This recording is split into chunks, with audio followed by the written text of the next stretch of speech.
You don't have long. If you don't make it back to the evacuation zone in time, Miriam will drive you insane.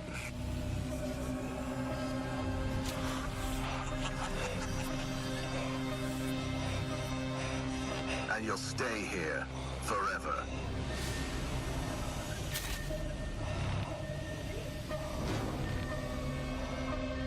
Beware of echo tanks. They are more aggressive than usual. Something's driving them up here from below.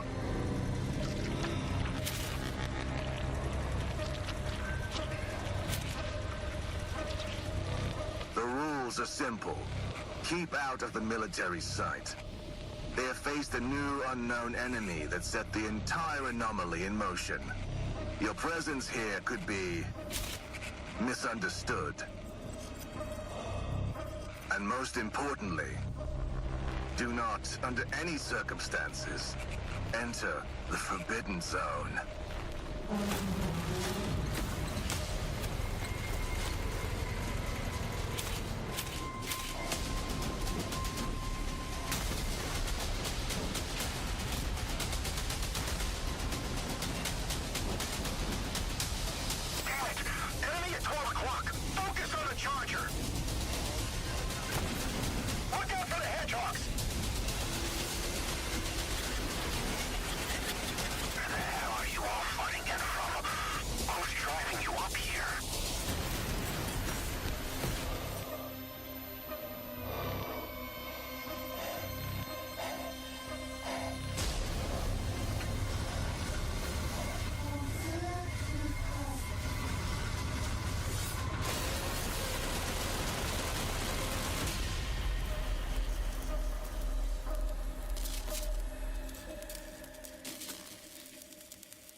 What's up, tankers? Let's get our teeth into the best scouts and raiders on tracks, or wheels. That's right, light tanks. To get the most from these nippy little vehicles, you'll need to practice and to brush up on view range and concealment. Not long ago, we did some videos about those, so check them out if you need to. The links are in the description. Lights are often quick and tricky to spot, and they can have high-caliber howitzers or even autocannons. Low-tier lights don't have rolls, and calling them scouts would be a stretch. They're versatile, and their characteristics can vary a lot, and so can their armor. You can fight in them like a medium or sometimes even a heavy tank. From about Tier 5 or 6 upward, that's no longer the case. At that point, you start getting some real niche specialists. They're raiders and scouts that spot for teammates. Lights also gain a shared trait. They can move without it affecting their concealment. Whether standing or moving, you still won't get spotted before the same distance. This vehicle class only has 2 roles: tracked versatile light tanks and wheeled ones. First, let's deal with the Old Faithful, and then later we'll get to the wheeled lights and how they differ from their tracked classmates. Light tank gameplay depends less on the role and more on your own play style. Think of it in terms of passive and active. Passive players settle in and capitalize on their concealment. Active ones monopolize the map with their movement. Any light tank can play both ways. You can set yours for either passive, active, or somewhere in between.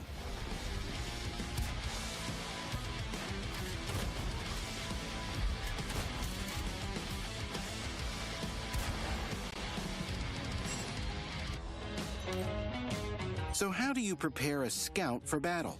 First, a lick of paint. Any camo on a vehicle's hull boosts its permanent concealment bonus, which is vital for a light tank. The more, the better.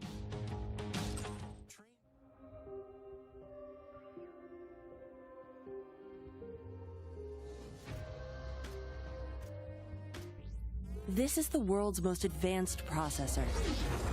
In entertainment, its rendering speeds render other processors obsolete. Powers cloud services for billions, helps change the course of climate change, and uses AI to accelerate disease detection and cures. We make the world's most advanced processors, but only with your vision can we advance the world. AMD, together we advance. This is the world's most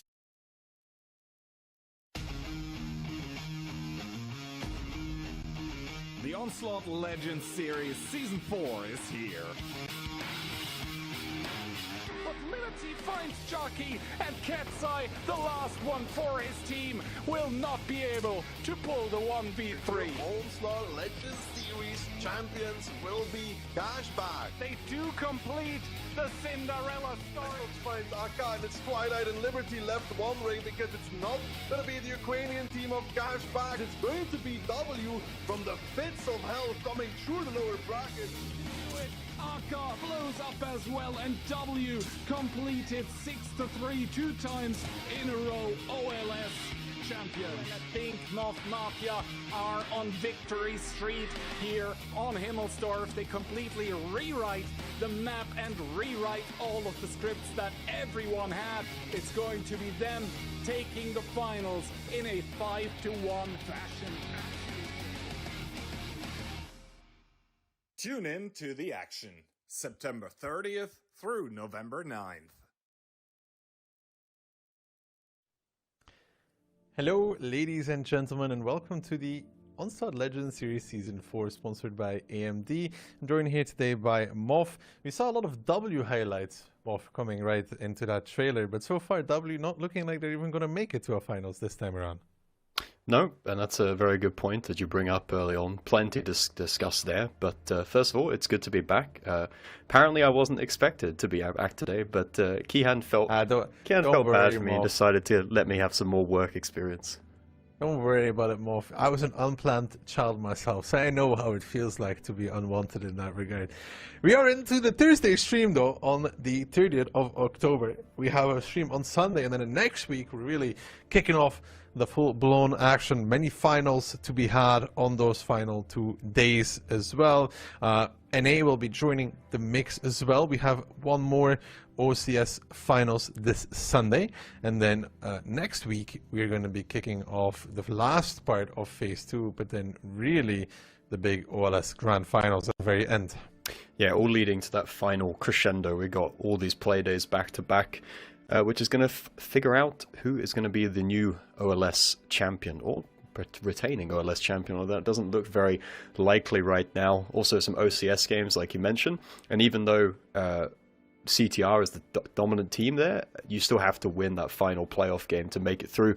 OLS prize pool, of course, it is closed now, so you cannot you can continue to buy the bundle, but you can't buy the prediction bundle, which gives you the upgraded gold pattern. The Oracle bundle has been replaced with the Elite bundle, if I'm not mistaken. It's just the same content, but it's no longer able to get upgraded. The predictions itself have closed. Who is your prediction, actually, for winner of the season? That's a good question. I know yours is Mafia. I actually went with Hit and Run, which I think is a very strong pick, but it's all to play for. Of course, don't forget about those amazing GPU sponsors by AMD sponsoring the event. I believe they're worth about 500-600 quid or euros for the mainland European currency. But it's a very nice prize there for the winning teams. And not even the winning teams. Second place gets it as well. Yeah, making it to the finals. Just making it to the finals is a quick boost to those earnings in terms of those GPUs and price pool, but also Moff bundles. We talked about them. They're still available, base, advanced, and elite. You can still get those. They're a little trippy, but if you want to contribute to your favorite team, you can't get the prediction bundle anymore, but. It definitely was capturing the attention, I'm not gonna lie. The moving parts made my brain completely locked in. Exactly. So, token earnings, guys. You could have already gotten a bunch so far, but you still have, including today, 5, 10, 15, 20, 40 to go, Moff, right? Yeah.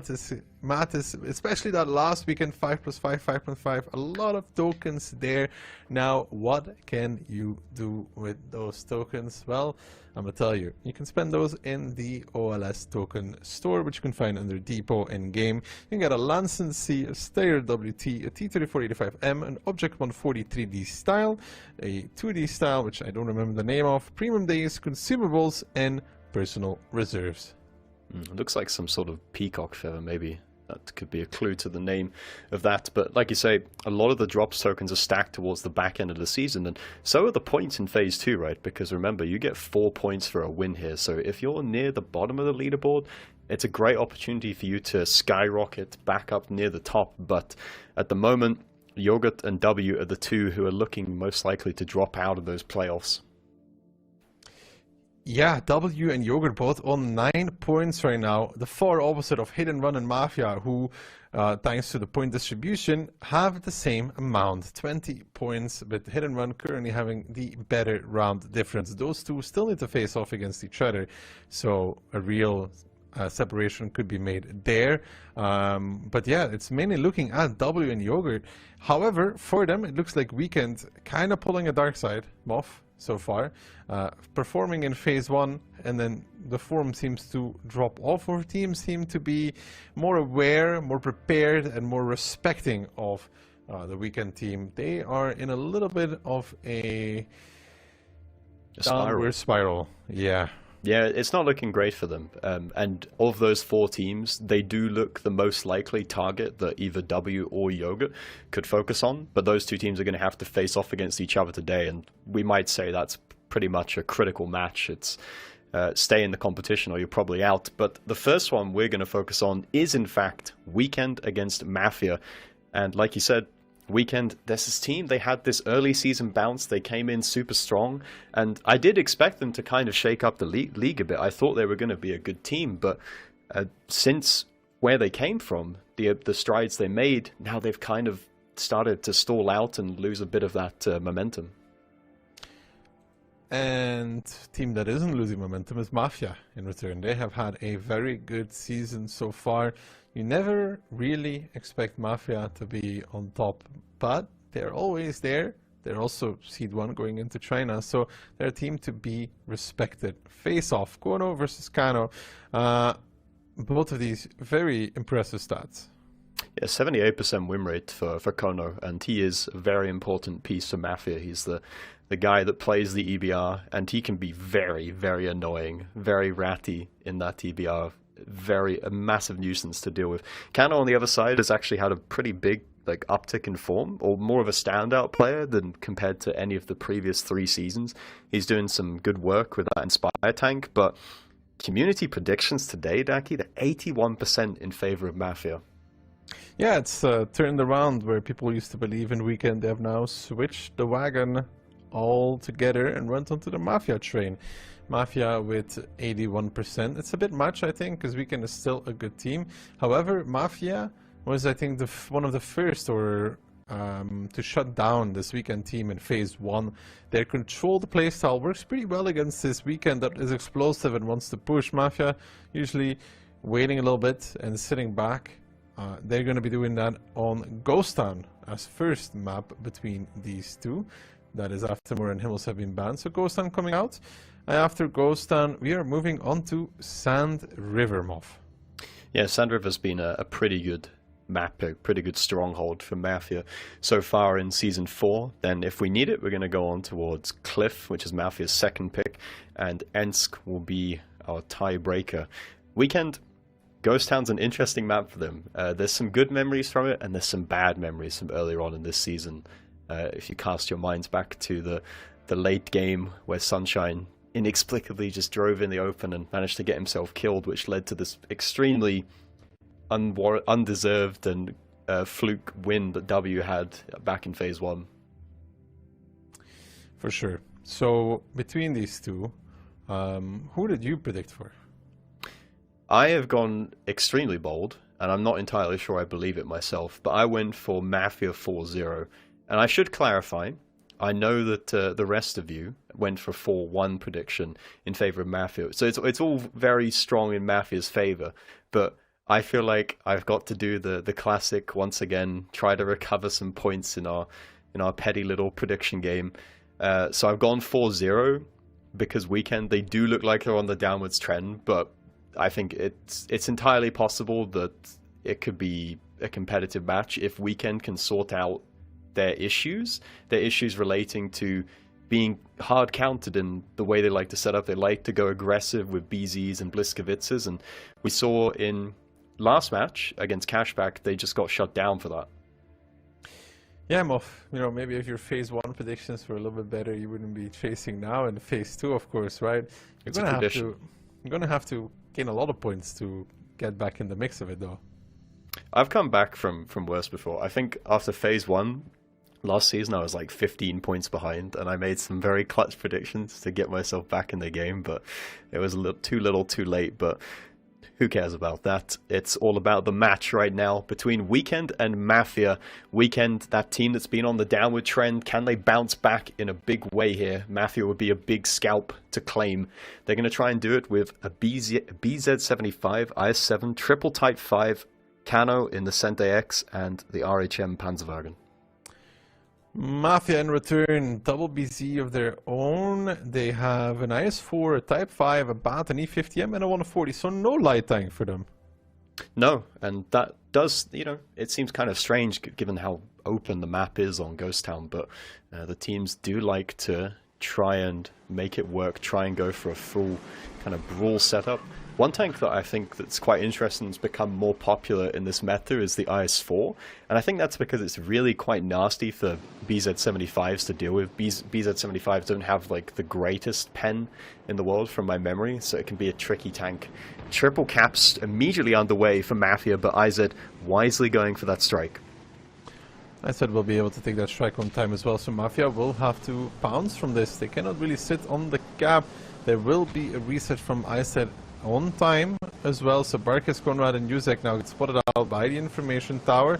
They need to be ready to try and disengage from one another, but the plane will come out as well. It's controlled so far from Weekend. There comes the strike, will hit home on 2 tanks. So just Konrad not getting reset. Kono is now the one to take the strike on the western front. Clownsek taking a lot of damage for this peak, though minus 1.5k. Evil now moving in as well. Yuzek taking some damage from the side. The RHM realizing there's a tank at K0. The Inspire comes out, but it looks like Weekend is going for this overpush now from all angles. Halrap driving in, takes 1.5, takes 2k. Where's the follow-up? Needs somebody to take a shot for him, but it will not happen as Rexar from the back lines finds the kill shot. The strike comes in as well, hitting home on 3, and Yuzek will fall for this, but has the damage been dealt already? That's the big question. The 140 now moving in together with the Bat and the 50. The RHM feels kind of like a pretty null tank at this moment in time, as Weekend and Mafia brought it out on this cap side play, but with the extra DPM of the Inspire and the E50M off, it doesn't bode well for them. No, it doesn't, and Sunshine is getting punished on their cap as they're forced to push in to try and find these kills on towards Barkiz, but they've kind of lulled themselves into a false sense of security. They're getting wrapped upon by Barkiz and Comrade, all while being inspired in the meantime, and that RHM that you mentioned, it's not having any sort of impact in this game right now, and look at the HP that's left for Mafia. Orzhek comes into the fight, finally gets into the game, and is full HP, type 5. Of course, no one is focusing him because it's going to take them so very long to take him down, and that just leaves 2 tanks left, 2 guns left for Weekend. Trash Panda, he got the information for his team, they knew what was happening, they knew what was going on, but they just couldn't do anything about it. No, and Trash Panda and I said did find Profuse, but that was one of the only kills they got. Only Yuzek, the second one to die, and Mafia capping it out, and we can already say it's a bit unexpected the way Mafia plays, right? They're not really known for this more aggressive approach. No, I think Mafia is quite a varied team, to be honest. I think that they have a reputation of being one of the slightly slower paced teams, certainly compared to the likes of Weekend and Hit Them Run. Kono tries to go for the kill, doesn't manage to connect it, but it's not going to matter one bit here, as Mafia are quite happy to just let this one get capped out. Izard going for the Hail Mary, gets a nice HE pen for what it's worth, but Trash Panda is not going to be able to permanently reset 5 different guys on the cap. I mean, if it was the case, it'd be impressive. Mafia trained the blind fire him back, not succeeding.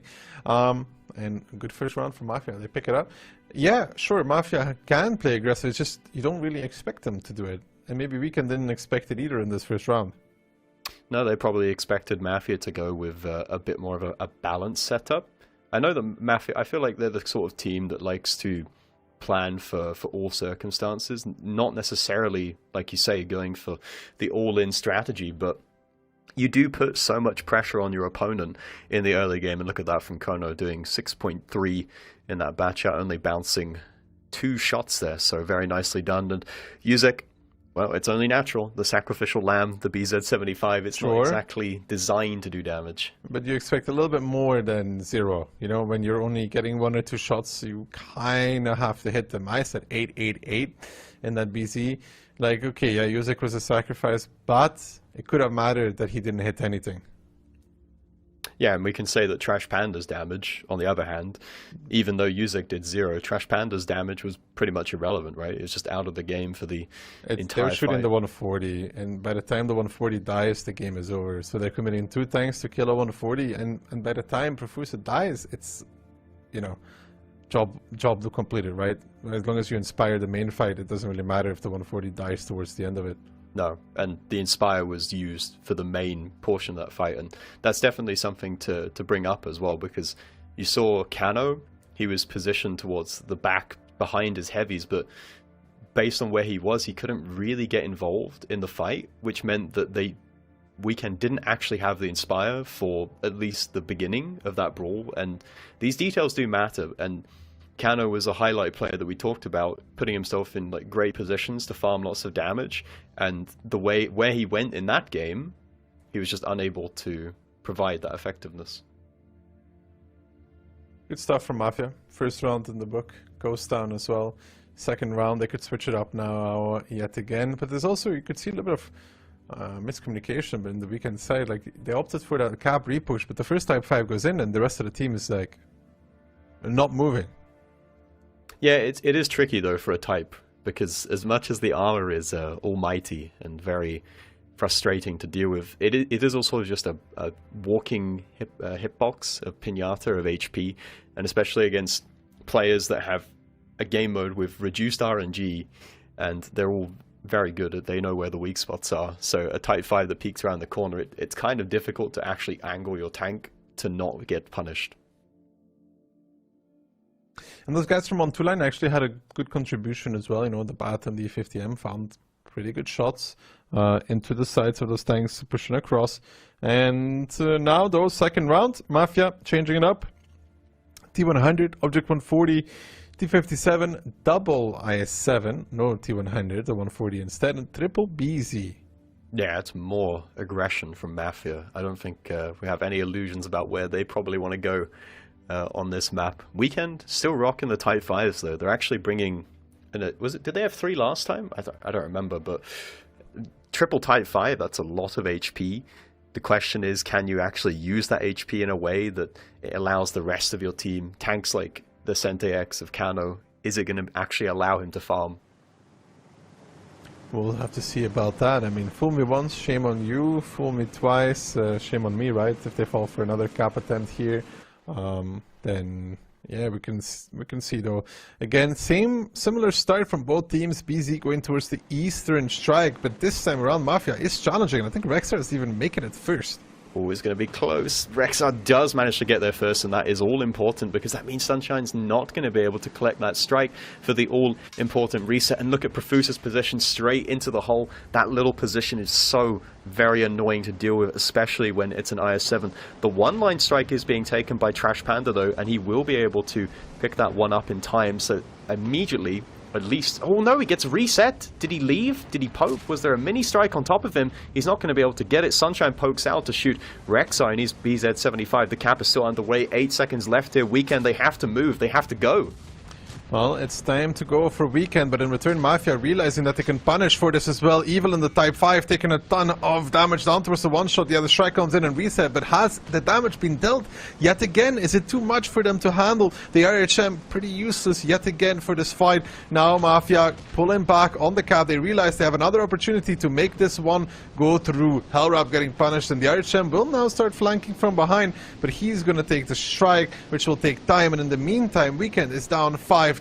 So yeah, Trash Panda can take the strike and will hit it on all of these targets, but is that going to be enough, Moff? Is he going to get it in time, even with the delay of the strike being placed? Hellrap isn't so sure. He's going to peek out just to get another guaranteed reset, but look at the punish. Both of these Type 5, they started the game with over 4,000 hit points, but they're both very close to one-shots now. Hellrap being forced to back away. He's been punished severely for this, and Mafia, they could have just pressed the go button. They could have mashed the W key, but they're just deciding to hold onto the cap. They know that their opponent does not have any meaningful way to reset, and that forces Clownzig out into the open. He gets blown up. Rexar will die on the outside in that strike, but I think it's going to be too little, too late once again for Weekend. Yeah, it's not looking good for the side of Weekend whatsoever. The cap comes through to bait them in, and then the damage is just always there. Again, they have the RHM playing the offside. He will take a strike and he will hit it on all 3, but is that enough? No, it's not, because of the fact that Rexar was on the strike first. I think it was his strike that reset the RHM, no? So because of that, they had to peek to decap, and the result is 2 for Mafia, 0 for Weekend. Comrade doing a little bit of barrel rolling, and he's thinking with some different perspective, going upside down. Trash Panda now, just again, the last one left alive. Nothing he can do, unfortunately. It's just the way that Mafia play. They just punish their opponents so heavily for trying to peek in to get those resets, and Weekend, they just can't hang on long enough to allow Trash Panda to be effective. They have no answer for this cap play that did not just happen once, it happened twice. Really good stuff from Mafia. I can't remember if they picked this map or not. I'd have to look it up. I believe it was Weekend that picked it, actually. I think Mafia's pick is Sand River. So, not good for Weekend. if that is in fact their map pick, going down 0-2.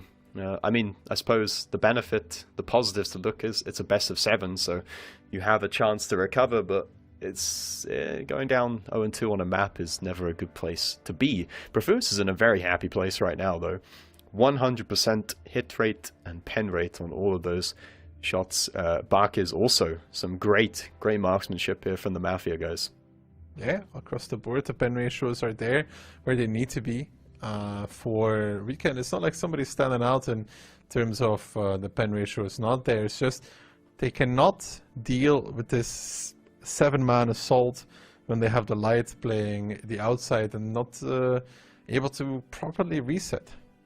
Yeah, and these Type 5s I mentioned in the previous round, they've got a lot of armor, but they also have these very obvious weak points, and Mafia, they're just able to punish the Type 5s because they can't really side scrape. You're not a mouse, you're not an E100. It's very difficult for them to meaningfully peek the corner without taking massive punishment.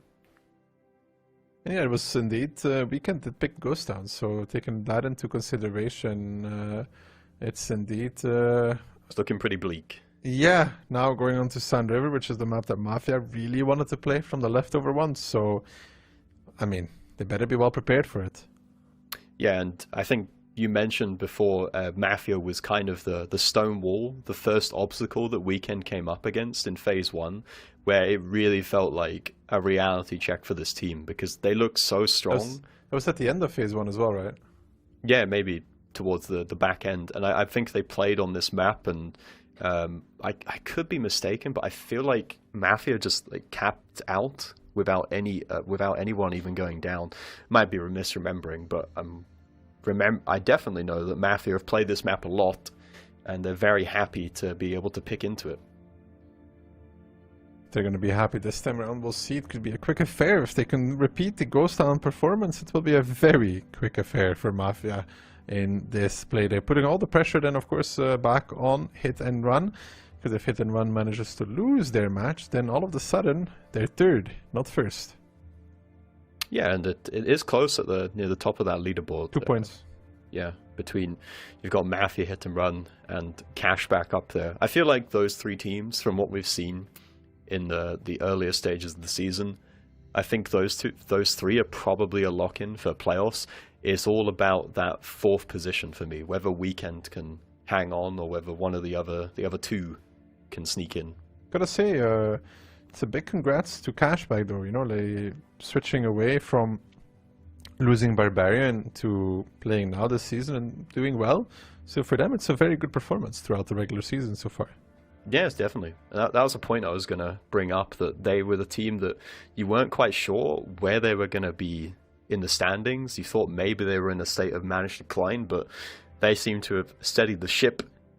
Weekend trying to make a name for themselves in the OLS, and there's going to be a curiosity in the tank lineups here. Weekend bringing double BZ75, an M5Y, newly buffed Bounty Hunter ability, the Concept 5, also newly buffed tank since 2.0. It's a bit of a speedster, got nice 460 alpha, E50M, double E50M, and a 140.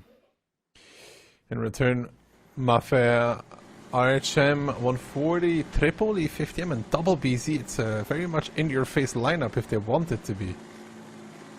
Yeah, and don't forget, Weekend, they don't actually have a light. Look at Trash Panda. Oh my god, he's going straight over through the middle of the map, going to tuck in next to that rock, and that is a position that we've seen teams play on a number of occasions in the past, but Weekend don't have any north presence right now. It's just Kano in the 140, and the Concept 5, it's not known for having armor. That's not one of the aspects of the tank that got buffed, and you can see Trash Panda is getting farmed.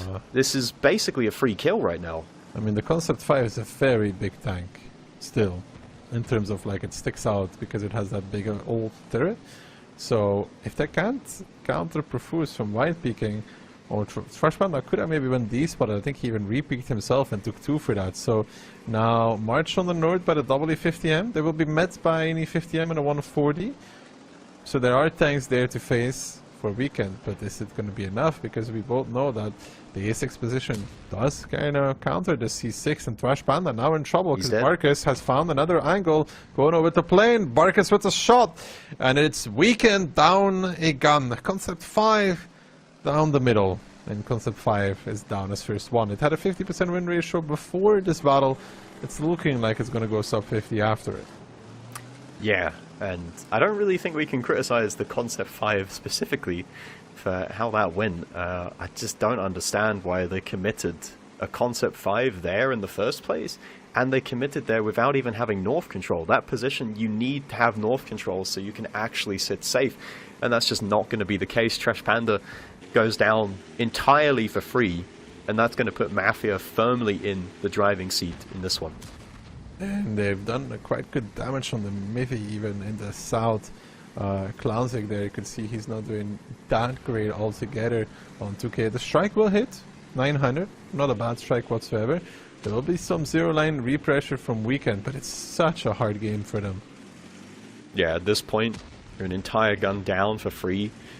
You gifted your opponent. There's some nice chip damage on towards Comrade, and this is what they need to try and unpick this one, try and undo the damage that was done earlier on. Just get this free damage, try and get some pot shots, whittle down some of the Mafia guns. Barkus takes another shot for free, so they've done some decent damage here, but it's still Mafia in a very commanding position. And Mafia is still up about 3000 HP, but mainly that gun, and especially because, you know, if you look at the gun that it's facing, it's an RHM, and an RHM late game, if it gets time, very potent tank altogether. So Kono can definitely do something with that on this map. And now triple repressure in the north will force Weekend to give up this position, but they don't have any cover from behind though. Yeah, there's no one sniping from the back, so Mafia, maybe they don't realize it, but they could just keep going right now. Orzhek, is he going to figure it out? He's not getting shot from the back right now. Does he know? Has he figured it out that they can just go? And they are going to push Mafia. This is going to be the killing blow. The E50M is making the charge. Kano, is he going to get rammed by Orzhek? Orzhek gets denied. He gets kill stealed by Barkiz, so no fun for Orzhek, but no matter, they will probably be taking the win here as they pick up another 2 guns, essentially for free. Now 4 tanks left standing for Weekend. It is a dire situation, to put it that way. They're going to go down 3-0 against a controlled Mafia who never really seem to struggle so far. 3 battles in which they are well and truly ahead. Now, they do play Sun River from the more favorable side for the teams, which is the West. But they have 3 match points in the bag, so it's going to be really, really hard for Weekend to mount a defense against this. Yeah, and this is... Oh, okay. Comrade just... He's so confident that his team is going to win. Ultimate flex there as he just crashes his tank from full HP. And it's not even going to matter in the slightest bit. An ultimate assertion of dominance in this matchup, and even if you were the biggest Weekend hater in the world, I can't imagine that you would have thought it would be going like this. This is a disaster class for this team right now. They've completely collapsed.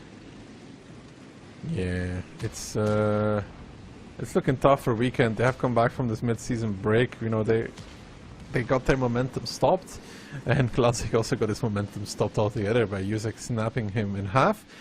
And now they're starting to look a lot worse, you know, and for them, you gotta be very happy that they picked up all of these points in Phase 1, because so far Phase 2 is looking rather bleak. Yeah, it looks like the well is dried up for Weekend. They're gonna have to search somewhere else to try and get some points on the board. It's still, you know, they're still in the match. They're gonna be facing 3 match points just to get it back towards a tiebreaker, and from what we've seen, both us and the viewers at home, I think you can kind of tell this is only really going in one direction. Mafia have barely even gotten out of first gear. They didn't really have to do anything other than just their opening defaults, and Weekend kind of just outplayed themselves almost. Yeah, there's nothing needed from Mafia outside of the initial move that kind of wins them the game, by the looks of things. So the Concept 5 does 0. Trash Panda is just a Concept 5 hater, I guess, dragging down the average DPG in the league. Yeah, he's one of those onslaught throwers. Just picks a random tank and then just drives forwards and dies. But can we talk about what like the logic is, their decision making, why he felt like he could go there? Was he relying on the information from his light tanks plane at the start, and they thought, oh, they're not going towards the north, we can just cut the map in half immediately? Has to be team orders, no? I mean, I somehow doubt that you would drive there with a Concept 5 by yourself for absolutely no reason. But even then, I think, like, even if things went according to how they would have wanted, I just think it's such a strange position to have a Concept 5 in. Don't you agree? Because he doesn't have any hold down potential, no armor. It's not like it has particularly great camo. You've got this massive turret, like you said.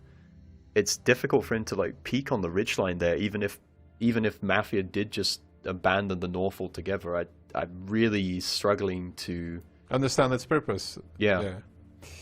I'm not entirely... I think, honestly, they thought that Mafia was playing south. It had to have been. And then the Concept plays the position and just shoots on them in the south. I think, honestly, they thought Mafia is playing south. Yeah. Look at the score from Phase 1. At the moment, it's currently a 6-0 record head-to-head for Mafia against Weekend. So that Phase 1 score is not really going to provide any sort of assurance that they could come back from this. Well, I mean, it could still be worse, you know, it could be 4-0. It might just be about to happen. We'll find out whether Mafia can make it a clean sweep and make it a nice quick day's work for them. I don't see why not, Moff. They've got such a, you know, advantage now. They've got everything on their side. They're chilling. They haven't even really been tested, let's put it that way. So I don't see why they would be feeling too bad, you know? No, and it's perfect for them as well, because it doesn't really feel like they've had to leak any kind of creative strategies, any pocket picks, nothing. Both the Ghost Town games, it felt like it was standard practice. Sand River, as you mentioned already, they didn't really have to do anything. They just got a free kill and then ran with it. The question is, can Weekend do something here? Pick up some confidence at least going into the future. Mafia not changing too much. An RHM, 4 E50Ms, an AX, and a BZ. Yeah, that's very, very E50M heavy. Weekend bringing 3 of their own with a BZ-75. STB is the Inspired tank, not very commonly seen. And another switch away there. So 4 E50Ms for both teams. Sunshine playing the Foch B. Weekend, I can only imagine that this is going to be heavy K-line push, and Mafia is going to be heavy K-line hold with that many E50Ms on both sides. Yeah, but we also saw Mafia on the previous round just use those E50Ms to split up, you know, to go a little bit left, right, and anywhere and not commit. But this time around, it's 6 tanks K-line and 1 towards the middle. Yeah, and they are spotted going towards the K-line as well. Kono, don't forget, is playing that RHM, so good information available for Mafia. But do they suspect that there's going to be more than just 3 guns that Kono spotted on that K-line? Kono doing the spotting run, and the jig is up here, so Weekend, it's very telegraphed what they're going to do. Mafia have got all 4 E50Ms, the firing squad lined up and ready to go. This could be a lamb to a slaughter. Potentially as Evil is the first one to go in, immediately takes the damage. All the funny buttons are now activated. This initial damage from Weekend, they have to deal with it. They have to suck it up and try and go, because that's the only way they're going to be able to win this scenario, but the initial damage does not look good. It's looking rather dire, and Weekend is committed to this play altogether. They're now pushing up further. The BZ arriving from Rexar as well. Thrash Panda, Clantic, and Hellrat, they're going to go up and over trying to stomp on somebody, but who can they focus? It's going to have to be Conrad. He's the isolated E50M, but Hellrat in return getting dumpstered himself, and they are doing a good job actually at focusing out Conrad, but they need to continue this because they're down in HP. They need to get more of these games, and they need to get more of these tanks out of the game actually. But Thrash Panda, Clantic, both down towards a one-shot. Sunshine as well, he gets into the heal, but there's nothing left for Weekend. The HP is getting relatively close, but Evil falling in a mere second. It's looking like Mafia have done it once more.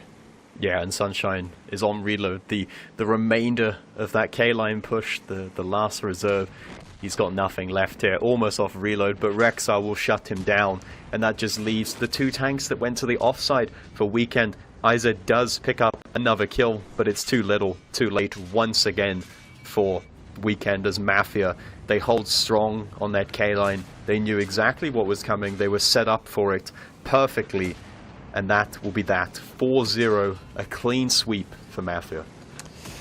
They repeat their Phase 1 performance and they add another round on top of it. That's really good for the round difference as well. That's very important, actually. In case Hit and Run does end up winning against Cashback, but doesn't win cleanly, if it's like a 4-2 or something, then Mafia is all of a sudden back on even Stevens with Hit and Run. So it is 4-0. Yeah, for the round difference, it matters for sure. Yeah, and 4-0. I know I put it as a prediction, but honestly, in my heart of hearts, I really didn't think that it was actually going to be 4-0. Did you actually put 4-0? I did actually put 4-0 for Mafia. So, you know, it's the great recovery is well and truly underway. But I will admit that I definitely fluked this one because I don't think anyone could imagine that Weekend would fall off this hard. Right, Mo. So instead of being 5 points behind, you're now 4 points behind. Whoop-de-frickin'-do. Let's go. You have plenty of matches to actually. I've got a mountain to climb, but it's alright. Not that many.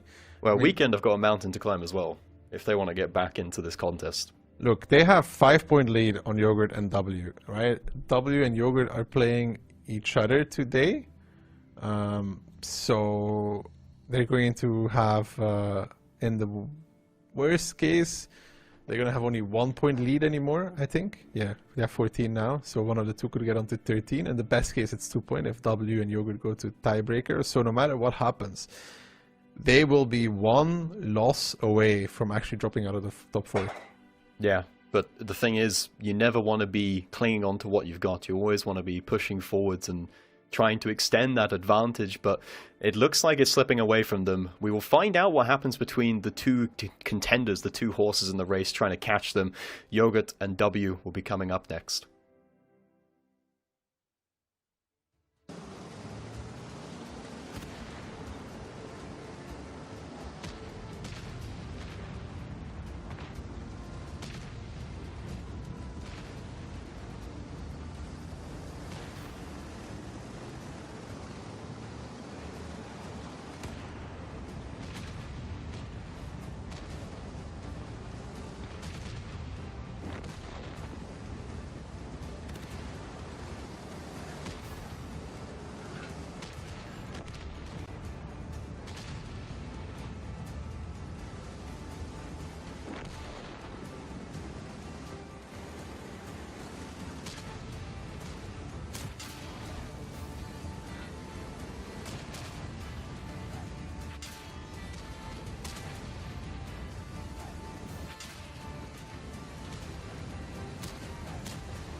In entertainment, its rendering speeds render other processors obsolete.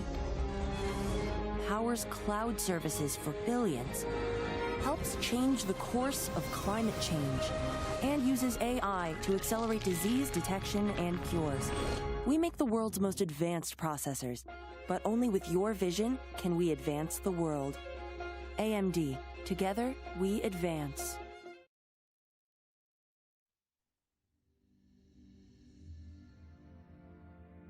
Well, hello there and welcome back to the OLS Season 4. And once again, my microphone apparently for the first second was muted, but quick fingers and reactions on my end saving it.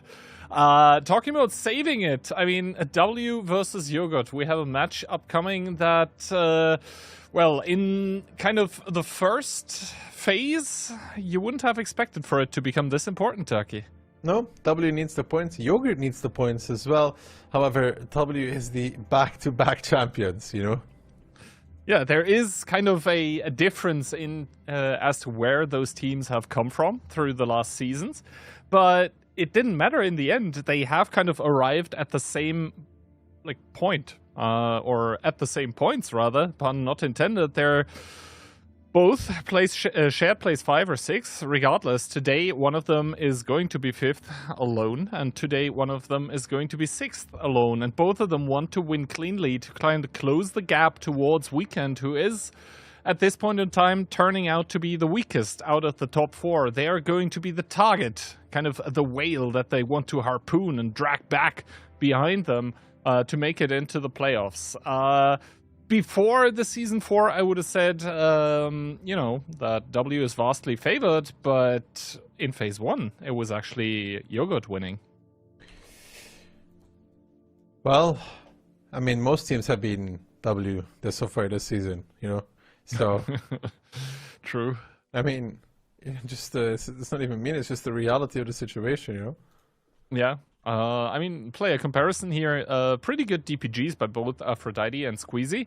And considering that both of those teams have kind of not the best track record this season, being able to pull those kinds of stats is all the more impressive, right? You can see 42% win rate for Squeezy, 37% win rate for Aphrodite, and you can see on a lot of the teams that are on the top of the standings, it's very easy to pull off very, very good stats. But when your team is losing, when your team is crumbling around you, still being able to do the damage, that becomes increasingly difficult. So yeah, very impressive stats by both of those.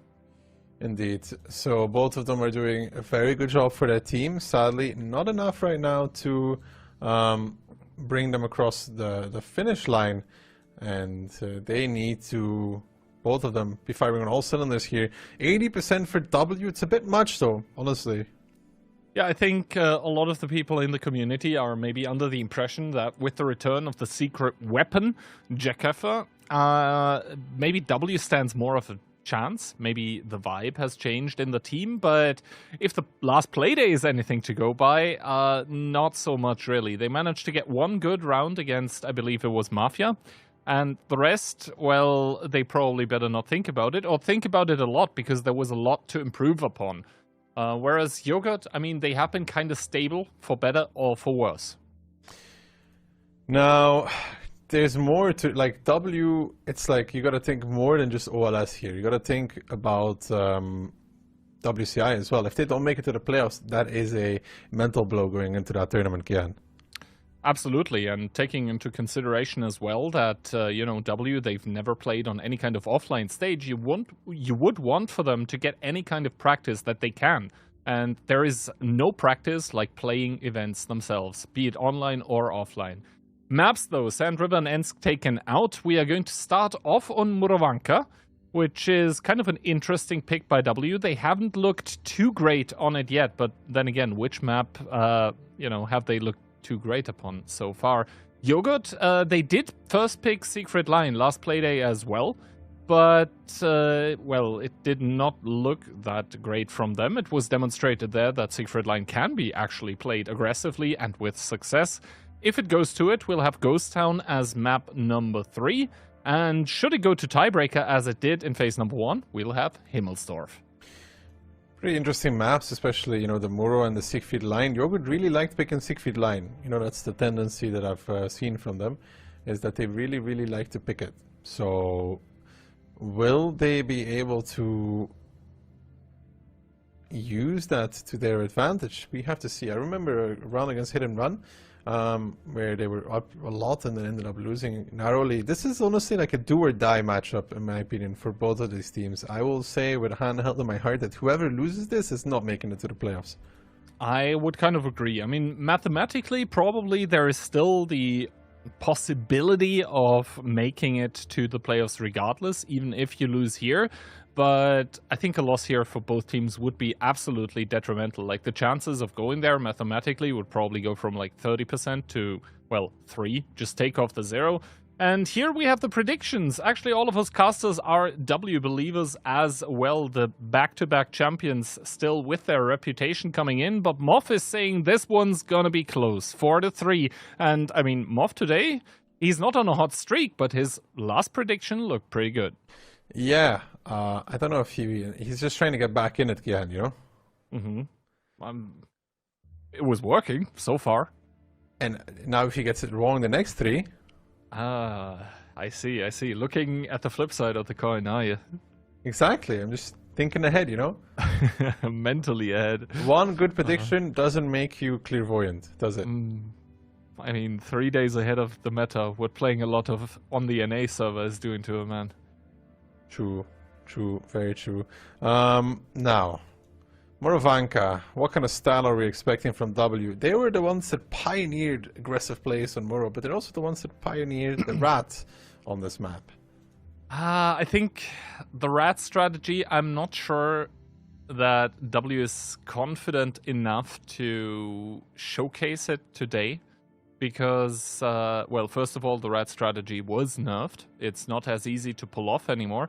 And second of all, W was trying to do it, kind of, the last playday on Pilsen, right? They had the super weird, kind of squishy lineup with a lot of strike tanks. They were extremely light for that map, and it did not end up working out against Mafia. So, not sure if they really want to go for it here. It is, of course, always a possibility, but I wouldn't expect it too much. But here I stand, and I have been corrected. W with yet another adaptation of La Rata. It's going to be no heavy tanks whatsoever. E50M, K91 140, and the double RHM.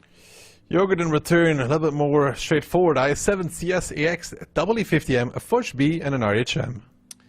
Now, do we think that this lineup that Yogurt has brought is good against the Rat?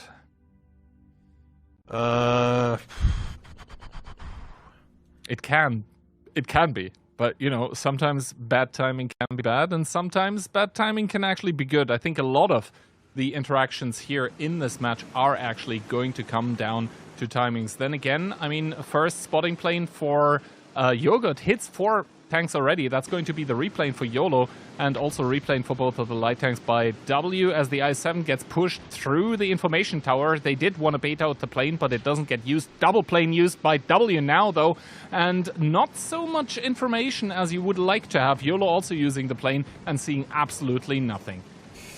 It's not that good that the plane doesn't see anything, but now, though, W pushed back very far. You know, like, they were on this 1-2 line to begin with.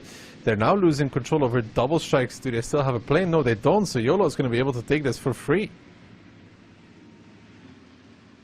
Yeah, and we do already see the rotation coming in by W here, sending a lot of those very mobile medium tanks and the DPM as well with the double E50M to maybe kind of counter it, but already the strike has been stolen away.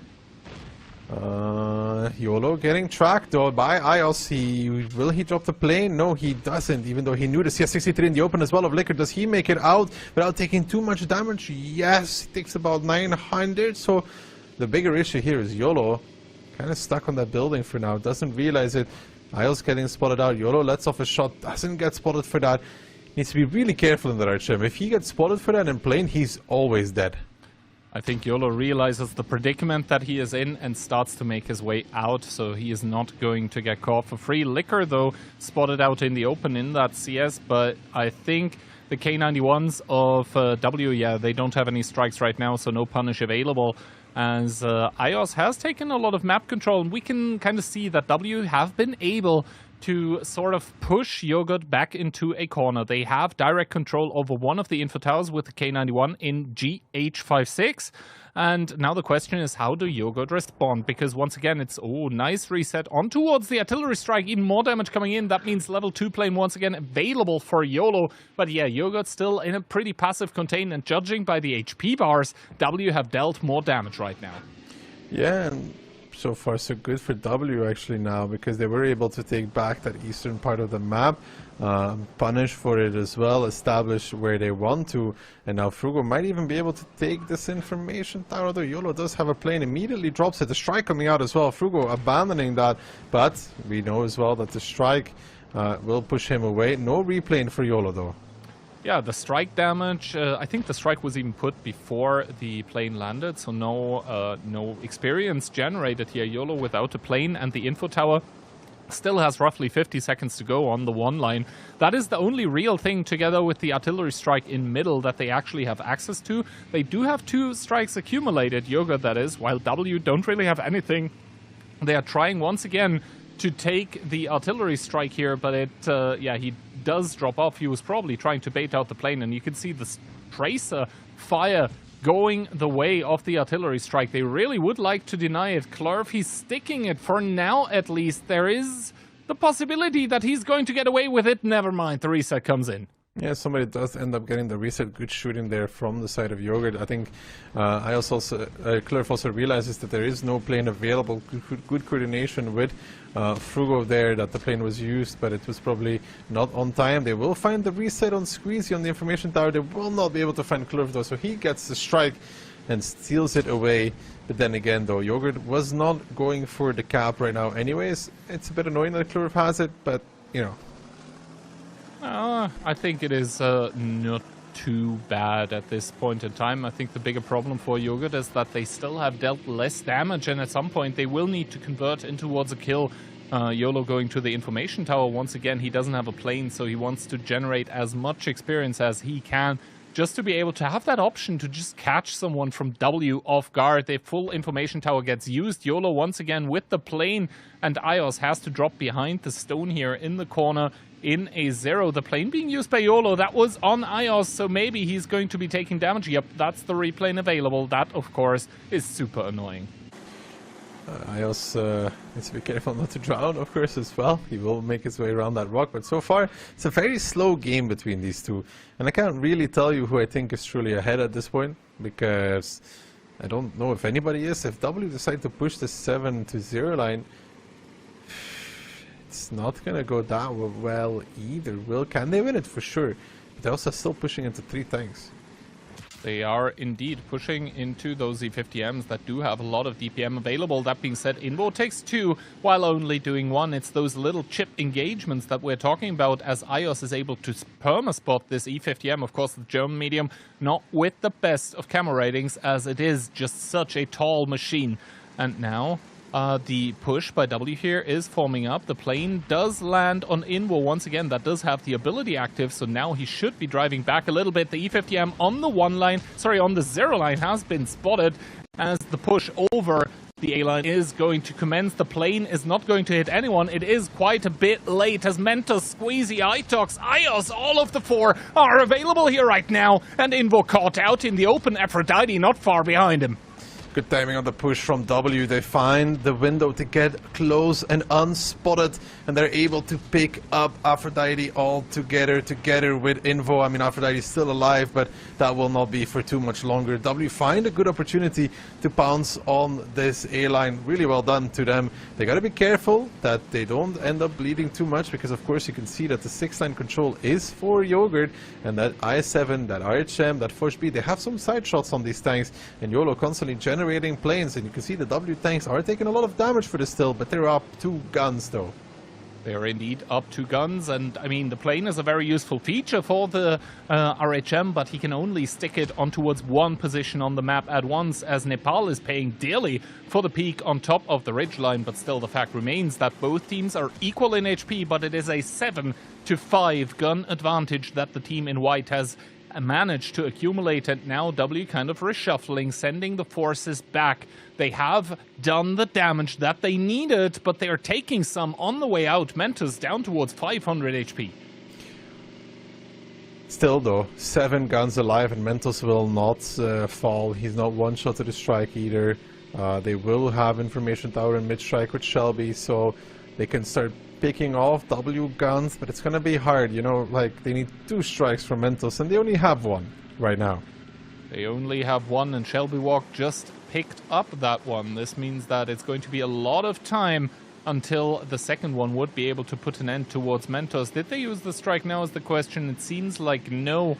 And finally the cap does get started, but now the full strength of the W lineup is going to start shining, as they do have double K91, one of them with only 1 ability charge, but the other one, Nepal, is sitting on 3. And they still have an airstrike. They still have actually double airstrike, and Klurf using the plane. He's going to spot out 3 tanks in the cap. Now the rain is going to start. Can they get much out of it though? LaVey is the first one, Ramadik taking one as well. W does know their angles very well on towards this cap though. They've shown that a few times over, that they're very experienced at getting those shots. A good plane from YOLO though finds Mentos and finds Klurf and Nepal as well. And yeah, YOLO takes a lot of damage in return, but they did make a kill there, and Yogurt is making this a tough game nonetheless. Now the E50 and K91 are re-establishing a different angle and position as well that they are getting resets from. But if YOLO could plane this one out, it'd be something as well, but I don't think it's happening. He uses plane somewhere else, takes some shots. LaVey now crossing over, taking damage as well. W, with the knowledge of the positions that they can use to reset with, is doing a really good job against these tanks from W. I think, yeah, they don't know that Ios decided to stop in that bush, and the Liquor getting crossfired as well. It's W starting to take control over this battle. Yeah, I think if there is one thing that you do not want to do in Onslaught, it is trying to cap against La Rata, especially against W, because they have shown that they are absolute masters of the angles that are required. There are a lot of destructible buildings as well on Murovanka, and I think they probably have spent tens, if not hundreds of hours in training rooms trying to figure out every last single angle that is available. They probably know them in their sleep, and now you can see it is just easy pickings. Yes, Yogurt still have 4 tanks up and available, but it is 6 for W, and they do have the double RHM compared to only YOLO for Yogurt here. So 25 seconds remaining, and W are playing this calm, cool, and collected. Ios is just farming up his damage a little bit more on towards Rachmedik in the Foch. And W, I think they start off the match with something that they sorely and direly needed. They started off with a difficult to execute strategy, but whenever it works, I'd imagine it feels so good. Yeah, it's a really, really, really good start for them. It was a tough game, to be honest. Like, you never truly convinced that they're going to win it, even after killing those tanks on the A-line. But they stayed in control, and especially, you know, that cap, it looks cool for Yogurt because it puts so much pressure, but they know their angles very well from the W side, and we saw that they know those angles extremely well, to what hits what part of the cap, and even though you get some damage back, you're still losing out in the long run. Yeah, and I think this was the first game of the day that went over the complete amount of 10 minutes, but yeah, here we go with the battle results, and we see that YOLO, he wasn't really able to deal too much damage, but a lot of assistance regardless. So he was essentially playing his heart out in that RHM, trying to somehow claw back the win for his team. But I think the timing that W caught on that A-line in the north of the map, where they were just able to completely single out the double E50M and just get them out of the game immediately. Not only is that 2 tanks dead, but it is also a lot of the DPM potential that really Yogurt is counting on to carry them through those fights. It just vanishes. It just goes up in smoke, and so do your hopes of winning the game if the opponent doesn't do a mistake. And I think W, they looked very afraid of doing mistakes in like this season. But as soon as you get into that comfort zone where comms are good, right, everything is going well as well, it's just so difficult. It is indeed. But it was a competitive round, though, for both of those teams. Yogurt could have won that. It's not a bad start for them. And you know, W made a really good move though to kill those two tanks on the A-line. It was all very, very well done. Good timing on it as well. Doing it step by step, getting there unspotted, killing the two of them. But you see that that move costs a lot as well when you lose that 6 line, which they did. You end up getting a lot of shots back. I think it could be a long one, Key, is what I'm feeling. Maybe Moff smells something in the water. Let's see how this one goes. And if we think back to the first match that W played in Phase 2 as well against Mafia last Tuesday, or this Tuesday actually, I think W there as well went up one match and then, one round, and then they ended up kind of, you know, just faltering towards the pressure. So one round, yeah, it's a good start, it's nice, but you need to double it and quadruple it up if you want to win in a best of 7. So I think they looked good here, but they know, and we know as well, how good they can play. It's just that throughout a lot of this season, they haven't really shown it to us. And we've seen glimpses here and there, and this was one of them. But if you're a W fan, you have to hope that this is kind of helping them to find their stride. And for Yogurt, of course, it's all going to be about breaking the momentum that W is trying to build. Because in my opinion, they're a team that thrives on like vibe and communication. So if you can shut down the vibe, you are essentially shutting down the team. Now, will one of the two teams change it up, though? They saw, Yogurt saw that W wanted to play kind of slow, Yogurt wanted to play kind of slow. Is this where one of them goes full aggression? I mean, we could see it, and we've seen in the past as well how La Rata can be countered, right?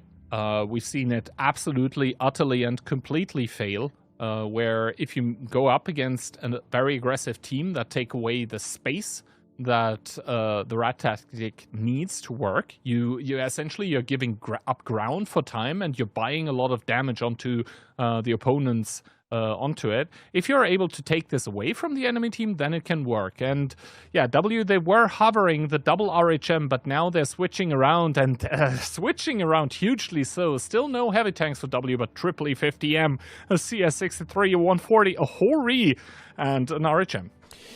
Yogurt in return, though, playing a lot slower. BZ, double E50M, double K91, an Object 140, and an RHM. The double K91, Kian.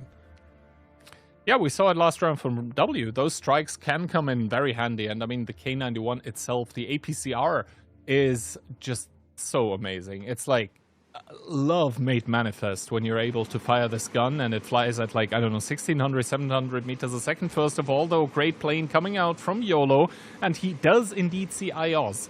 So the information about the RHM is out there for Yogurt to play with. Of course, W know, as they were spotted as well. Aphrodite touching the info tower here. He does get planed, but for now takes no damage.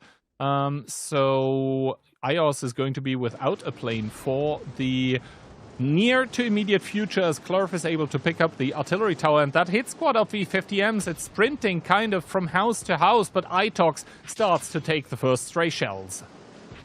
We can see that Yogurt is trying to kind of hold the line there and try to receive this push, but now Info peeking, taking some damage. Ios getting spotted out, though, takes an immediate pounding to the face, and now Itox and Frugal readjusting towards the forest. I think they realize that Info and YOLO are currently isolated in their positions. Info and YOLO trying to get past, Info getting blocked even a little bit. Ios not allowing them to escape unspotted. That RHM now getting focused out. Mentals Nepal now arriving. They've smelled the overmatch, but can they execute it as well? They cannot get the RHM. He will escape, but now the thought is, can we get more out of this? Can we get the 50Ms or something? Mentos for that push in the open takes a lot of damage. A mini strike coming out. Frugo now trying to arrive as the team captain. They're keeping in tow with HP, but Love from behind is covering pretty well. They need to get Nepal to stay alive as well to get that Inspire rolling the whole time through, and Frugo pushes Aphrodite away from his teammate, but in return takes a lot of damage himself. And now Rahmedik coming in with the BZ. Frugo backing off to another building. It's left, right, and anywhere, but so far W in the kills are thriving. They're keeping the guns alive and finding the kills that they need. Shelby down towards the one shot. Nepal finally goes down in that 140, but the question is, Squeezy in the Hori, where are you? He's on his way, but it's going to take him a while, and they might not even need him, as Rahmedik is on fire, boosting into his death. It's the kill from Miles. It's 3 tanks left standing from Yogurt after the kill licker. Yeah, the artillery strike here might open things up a little bit for Liquor, but never mind, it only connects on one, and the quick double kill for W coming through is going to confirm the result here. The Hori really not even needed here. W do it 6.5 versus 7 tanks, and after a very slow game number 1, that one certainly was a lot quicker, as Yogurt are going to lose Moravanka 2-0. Yeah, W changing it up, you know, from super slow to super fast. It was a bit optimistic there to try and kill the RHM if they would have gotten it, and sure, but now they took a lot of damage for that. Luckily enough, they kind of had the better combat tanks. Yeah, they did. I mean, the E50Ms, of course, always a menace. I'm not sure how many shots the Horia was actually able to hit from the back lines, but yeah, here we go. Not too many, it turns out. He did get 2 kills, so maybe a little bit of reload reduction. But yeah, 4-4-4. That is not too many, but turns out having the better combat tanks just helps you out immensely. And IOS, that is something you rarely see when there is basically a big shootout situation, but the RHM actually on top of the board with the damage, so he was really able to continuously put in those shots. I mean, YOLO did survive, but, you know, survived on 900. But while doing, no, survived but does 900 damage, so... And I think that is kind of the difference, right? If you stack up the 2 light tanks against each other, they did end up kind of going... yeah, 4,000 versus 1,000, and those 3,000 HP that the RHM was doing very, very early on in the matchup, those could have been the difference. But anyway, W now winning Moravanka 2-0, and it's Yogurt's pick now, Siegfried Line.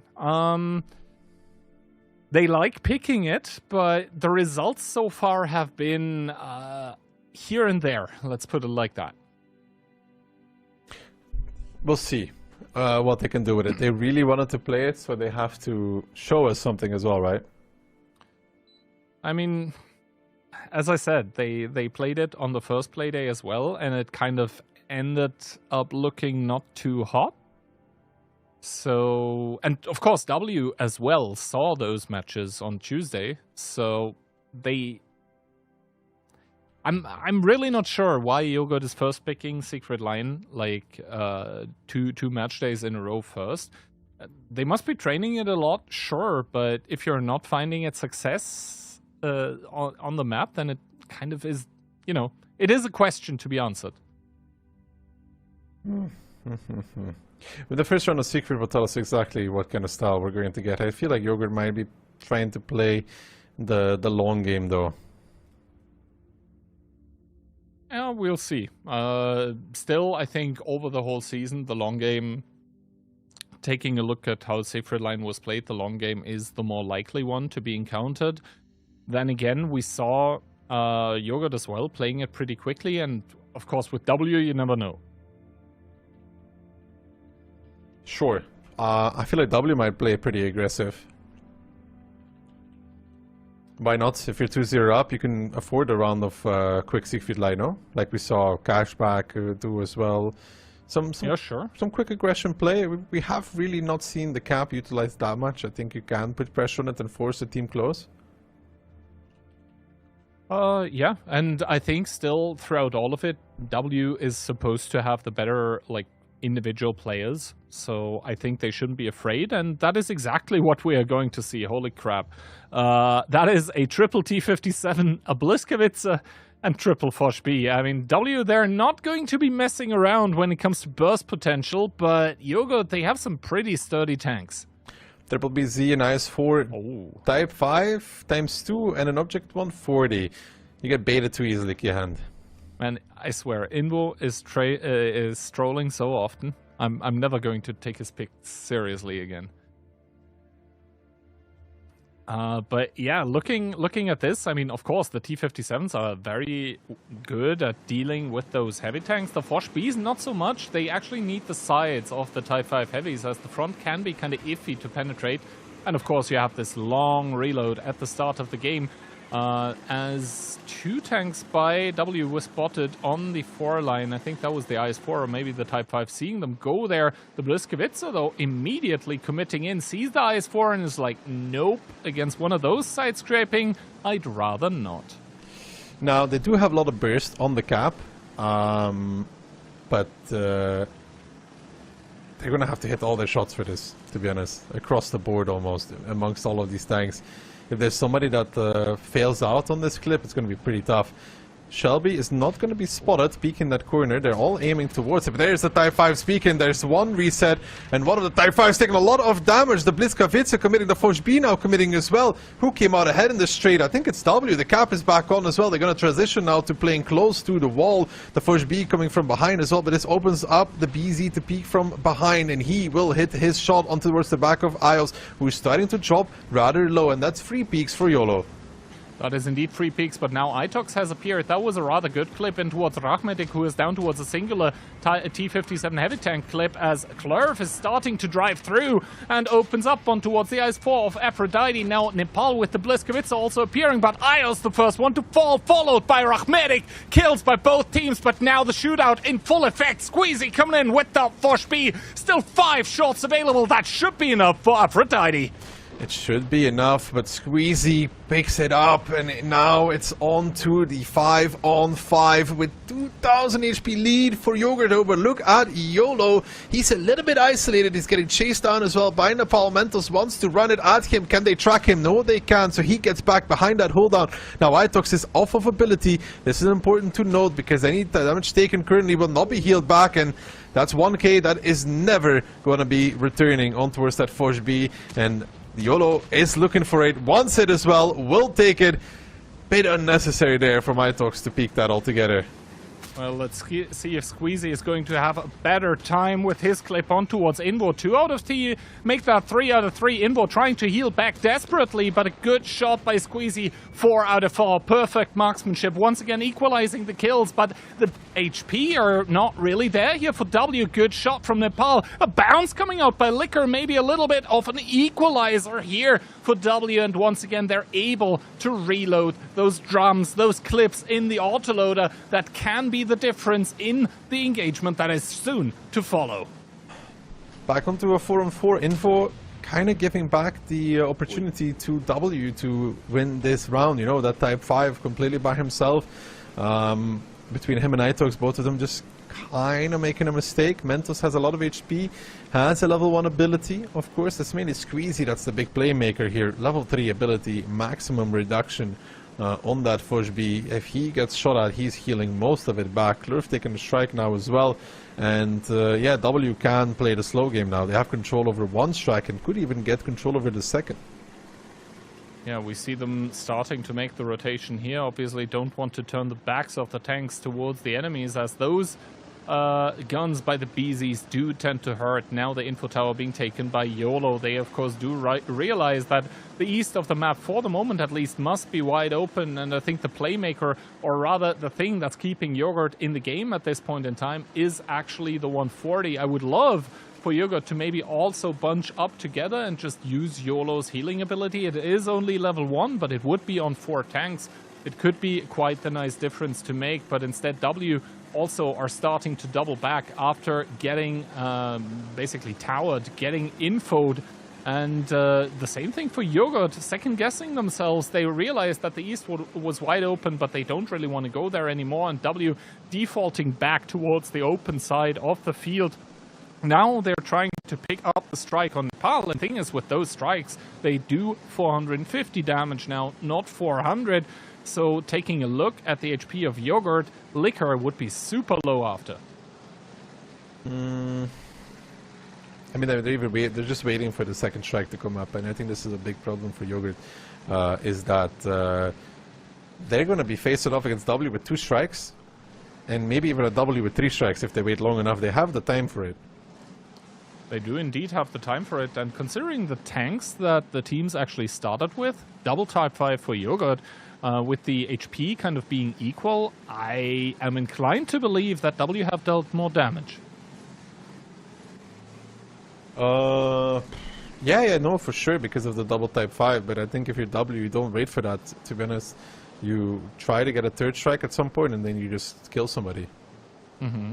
I mean, you would also, of course, need the info tower for that. Shelby is taking one right now. Is he going to use it at the moment? No, he's deciding to hold on for it, so that's going to be a looming threat over W here. But even if Yogurt start or use the information tower, there is no strike for them, there is no follow-up available. So for now, that is kind of soft power that Yogurt is accumulating, but the actual meat, the actual beef, the actual muscle is being held by W in those autoloaders and with the double strike. I mean, they're rotating now towards the east, which I guess is fine. Yogurt does still have the information tower though. They're going to hold on to it for a certain time, but with 3 strikes, W is going to kill somebody. If they want to. And they could also play the game that you talked about, which is that W has more HP, or that dealt more damage, right? And sit all the way back.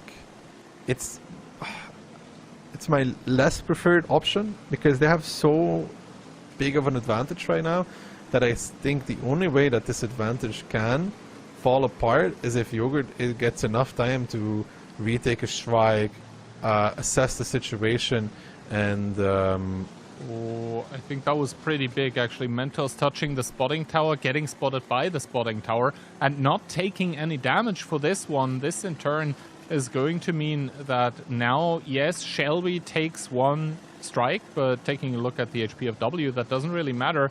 And I mean, W, they're holding on to all this utility that they've gotten from the neutral objectives. Now it is double strike plus the info tower.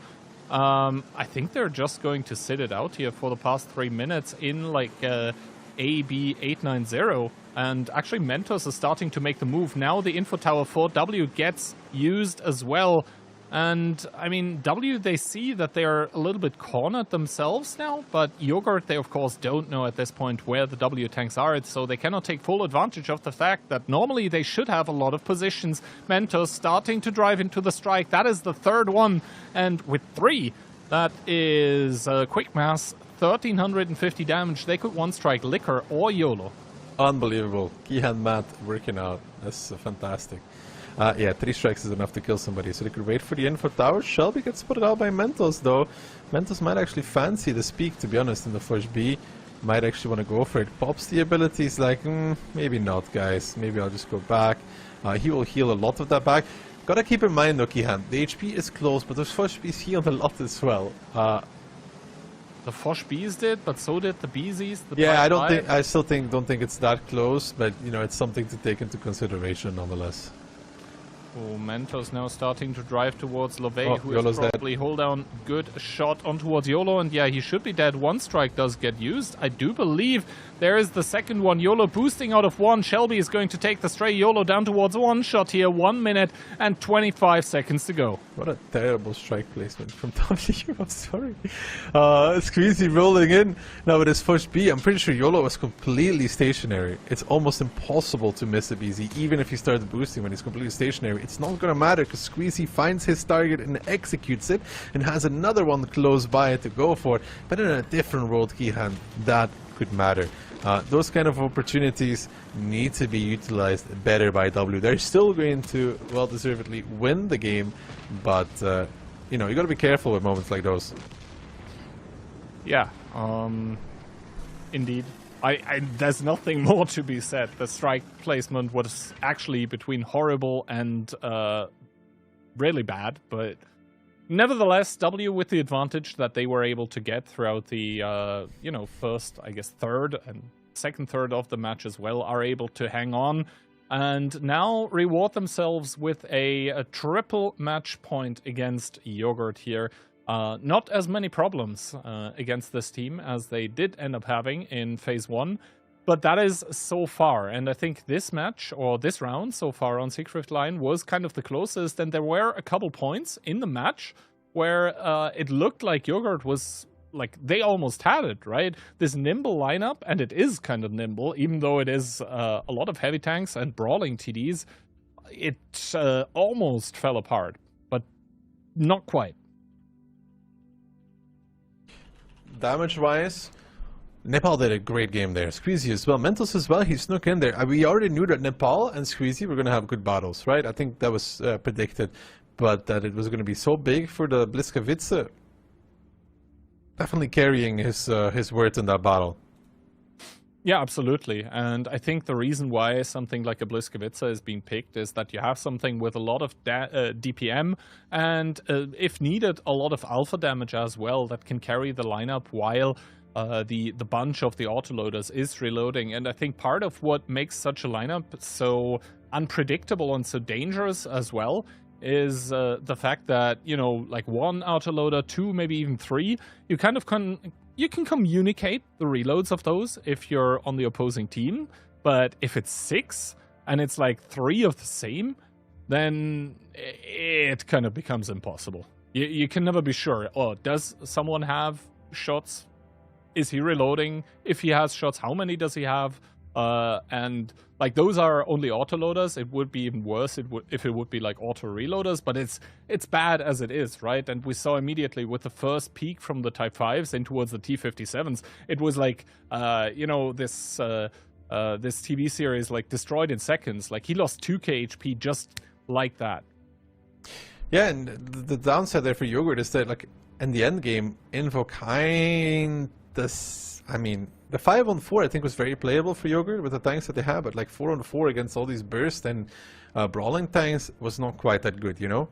That type, I don't know why he was there either, but you can ask the same question for Itox, you know? Yeah, I think it was far from clean from both teams, but throughout all of it, the autoloaders, especially in the end game, like if you have mobile tanks in an end game, autoloaders, tanks with good camo, mobile tanks, all of those things are what makes the end game very playable, and Yogurt had none of those. They had BZs that probably were out of boosts. They had one 140 that was the playmaker, but by itself it loses to the T57, to the Foch Bs, and to the Bliska as well. Lineups though for potentially the final battle on Siegfried Line. Yogurt, double Type 5, a 140, double Foch B, and double E4. And for W, they're bringing the RHM on Siegfried Line together with double IS4, a Yo, Type 5 140, and an E4. So W, they're not going for this ultra brawly aggressive lineup this time around. It looks definitely like the long game. Tanks like the MVY, they're not good at short games, but they do pull their worth when it takes longer. I don't know if I like this Miviki hand. I am not the biggest fan myself. Good plane coming out from Klurf. He's going to get the replane as he did C4. And this in turn means as well that he's immediately going to transition in towards the artillery strike. He is passively at the same time denying the information tower as well, just because he did get the replane. So that is pretty good for W, as Yogurt is playing kind of blind without info. They know that there is a light tank on W, and that an artillery strike has been taken, but that's kind of it. Good damage though, good snapshot into Frugo from Aphrodite. It takes a little bit of damage, but you know, that only matters really for the long game, like the super long game, and they're crossing over though, unspotted with the 7-line tanks. I mean, they will get spotted out though. The 140 finds them, and you know, we talked about damage. Rahmadik is taking ample amount in return. Squeezy ready and waiting for this in the 140. Put some shots in as well. Double Foch B now set into pressure 0 line. They know Squeezy is there, but I feel like the timing is off now between two parts of the team. They're still gonna go for it, committing a cross, and this is starting to look a little bit rough. Squeezy, I think, realizing the danger he's in as well, is going to be backing off. Mentos gets spotted out though, takes a bit of damage, but seems to be in an okay position. Takes like 2, is now running away, and yeah, Yogurt has pushed W away from that part of the city at the very least. Yeah. So Yogurt have established the control. The problem is that they are now starting to drive out in the open. The 140 is going to start opening up, and that Type 5 of Liquor is really starting to take a lot of damage. Doesn't matter that W took some in the beginning. Now they're making Yogurt bleed for this push. And yes, Yogurt, they have control over one of the artillery strikes, but that is kind of the only positive thing that they have right now. They're finally sending their own 140 towards the info tower to maybe at this point in time find out where exactly and what exactly W are playing, but it is a costly piece of information. He doesn't even get it. Instead, he gets reset and pays with some HP for that. So, we look at it now. Squeezy pushes back up to his building. Yogurt is down in HP. The positions are not that great. Like, look at Licker's position. I don't think it's that fantastic. It even looks a bit isolated, no? Like, if you think about it for the long game, right? If W wants to execute one target, Licker right now, it's a good shot there against Squeezy. Gets surprised by the radio tower. I mean, probably a little bit... Get surprised by the radio tower. I mean, Kihan, when I see you play, it looks like you get surprised by many things, you know? Even sometimes by the fact that I dealt damage. But yeah, well, Licker taking a damage down towards 1700. And W, yeah, they're certainly making Yogurt bleed. And they do have 2 artillery strikes, whereas Yogurt only have 1. Of course, the tanks are not that low on either side yet. So they're not the biggest of threat at this point in time, especially since Shelby is going to take a strike as well, assuming he doesn't get reset. But the bigger issue is that the moment they sneak through the water with the 140, like you see a lot of teams usually do when he gets to like G8, G9, right? They're on the edge. I mean, it's more like H8. Once he gets there, Licker is dead. Like, I really mean dead. Is this cupola on the left or the right? It's on the left, no? It has to be on the left. So, yeah. When W, if they decide to push up Squeezy, Licker cannot sit safe there. It's impossible. Like, you look at how he's sitting right now. It's just not possible for that Type 5 to fully hide. Together with the triple strike that they will have not too long from now, it is going to be really... I don't see how you keep him alive. Like, I don't see it. It's such an isolated position for a Type 5 that I don't believe that they're able to keep him alive. And I don't think they should wait for Licker to die either. It's better, okay, put it this way, it's better to try and die than to wait for Licker to die and you lose anyways. I mean, maybe this is the try that we are seeing now. Licker's starting to peek, doesn't get spotted. Rachmetic, the same thing. Finally, Licker does get seen here immediately. Squeezy starting to peek, bounces his shot. But that is a lot of damage on towards Mentus of all things. Licker taking some artillery strike damage as well, together with the shots from the 140. That is, of course, starting to inspire everyone. And here comes the hit squad from Yogurt. It was trying to clear out exactly the move that you were talking about with the 140. But Squeezy, just one step ahead of all of them, takes some stray shots in towards his tank. Is going to be Amarak, but here still, the plane is going to come down. Yogurt, it seems like with 5 minutes remaining, they want to remove some guns from the game. The question will be, are they allowed to? YOLO has ability, he'll pop it now. Let's see if W can actually blow him up before he crosses. The damage is just not there at all, to be honest. He commits onto Squeezy and Squeezy falls. A good move along the water edge from Yogurt.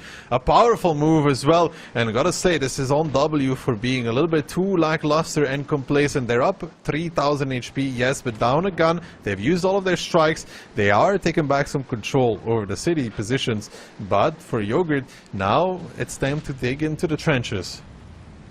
And Frugo does a good shot in towards Invo that was able to kind of mitigate the incoming damage. Itox coming to heal his team captain a little bit with the IS-4. But yeah, W, they need to make something happen here now, as Licker with 951 HP. That is 51 more than is needed to survive 2 strikes, and W still actually do have one on towards Clerf in that RHM. Not sure he realizes that he is still sitting on one. Normally you would expect that he would throw it on towards all of those tanks that were pushing at the waterline, as Ios is going to pick up a strike, but Yogurt is still sitting on 3. Yeah, they actually didn't use any of their strikes. That's a good point. That's a good observation, Kihan. Altogether. For Dai, he needs to be careful though, because they're looking at him and those tanks are not that far away to punish. If he gets planed out here, gets spotted out, that's Ios. Doesn't connect though, he will take the radio tower. It's very lucky that he doesn't take 1000 damage for this. Well, he takes a little bit more on the way out, but he does get what he wanted, and that is the info tower, and he doesn't use it even. So W, they need to permanently be aware. Never mind, he finally puts it down, and down also go the strikes on towards Mentos. Boom, boom, boom. That is a bombardment that the E4 was not able to survive. I don't think he had ability to reduce it, so he was dead. Not even in the water, on the land. but it is 7 versus 5. And this is down to W being complacent, though. They are still in a position where they can win this game, but it's not going to be easy, to be honest. But they had the move. You know, they had Liquor in a bad position. They could have kept him pinned down as well and killed him and be ready to receive, but they weren't. They were just chilling back.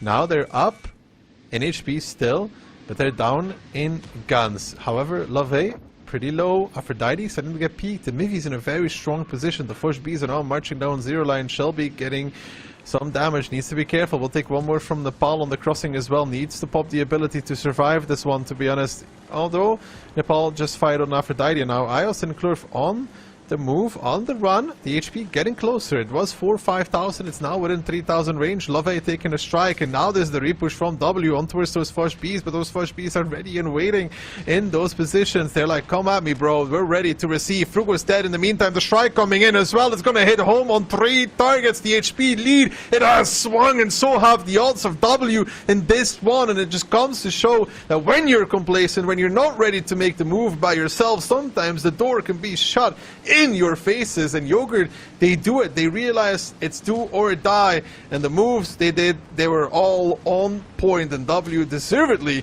going to be losing this round, and Yogurt going to be picking up their first one in this matchup. Yeah, you're even able to shut down the RHM with the last shot in the clip. Yogurt also capping with a Type 5 E4 combination. Not that it matters, 7 tanks still available. Make that 6 as YOLO falls to the grave. But indeed, W's complacency, their unwillingness to commit to any kind of action after getting a small advantage at the start is going to dearly cost them.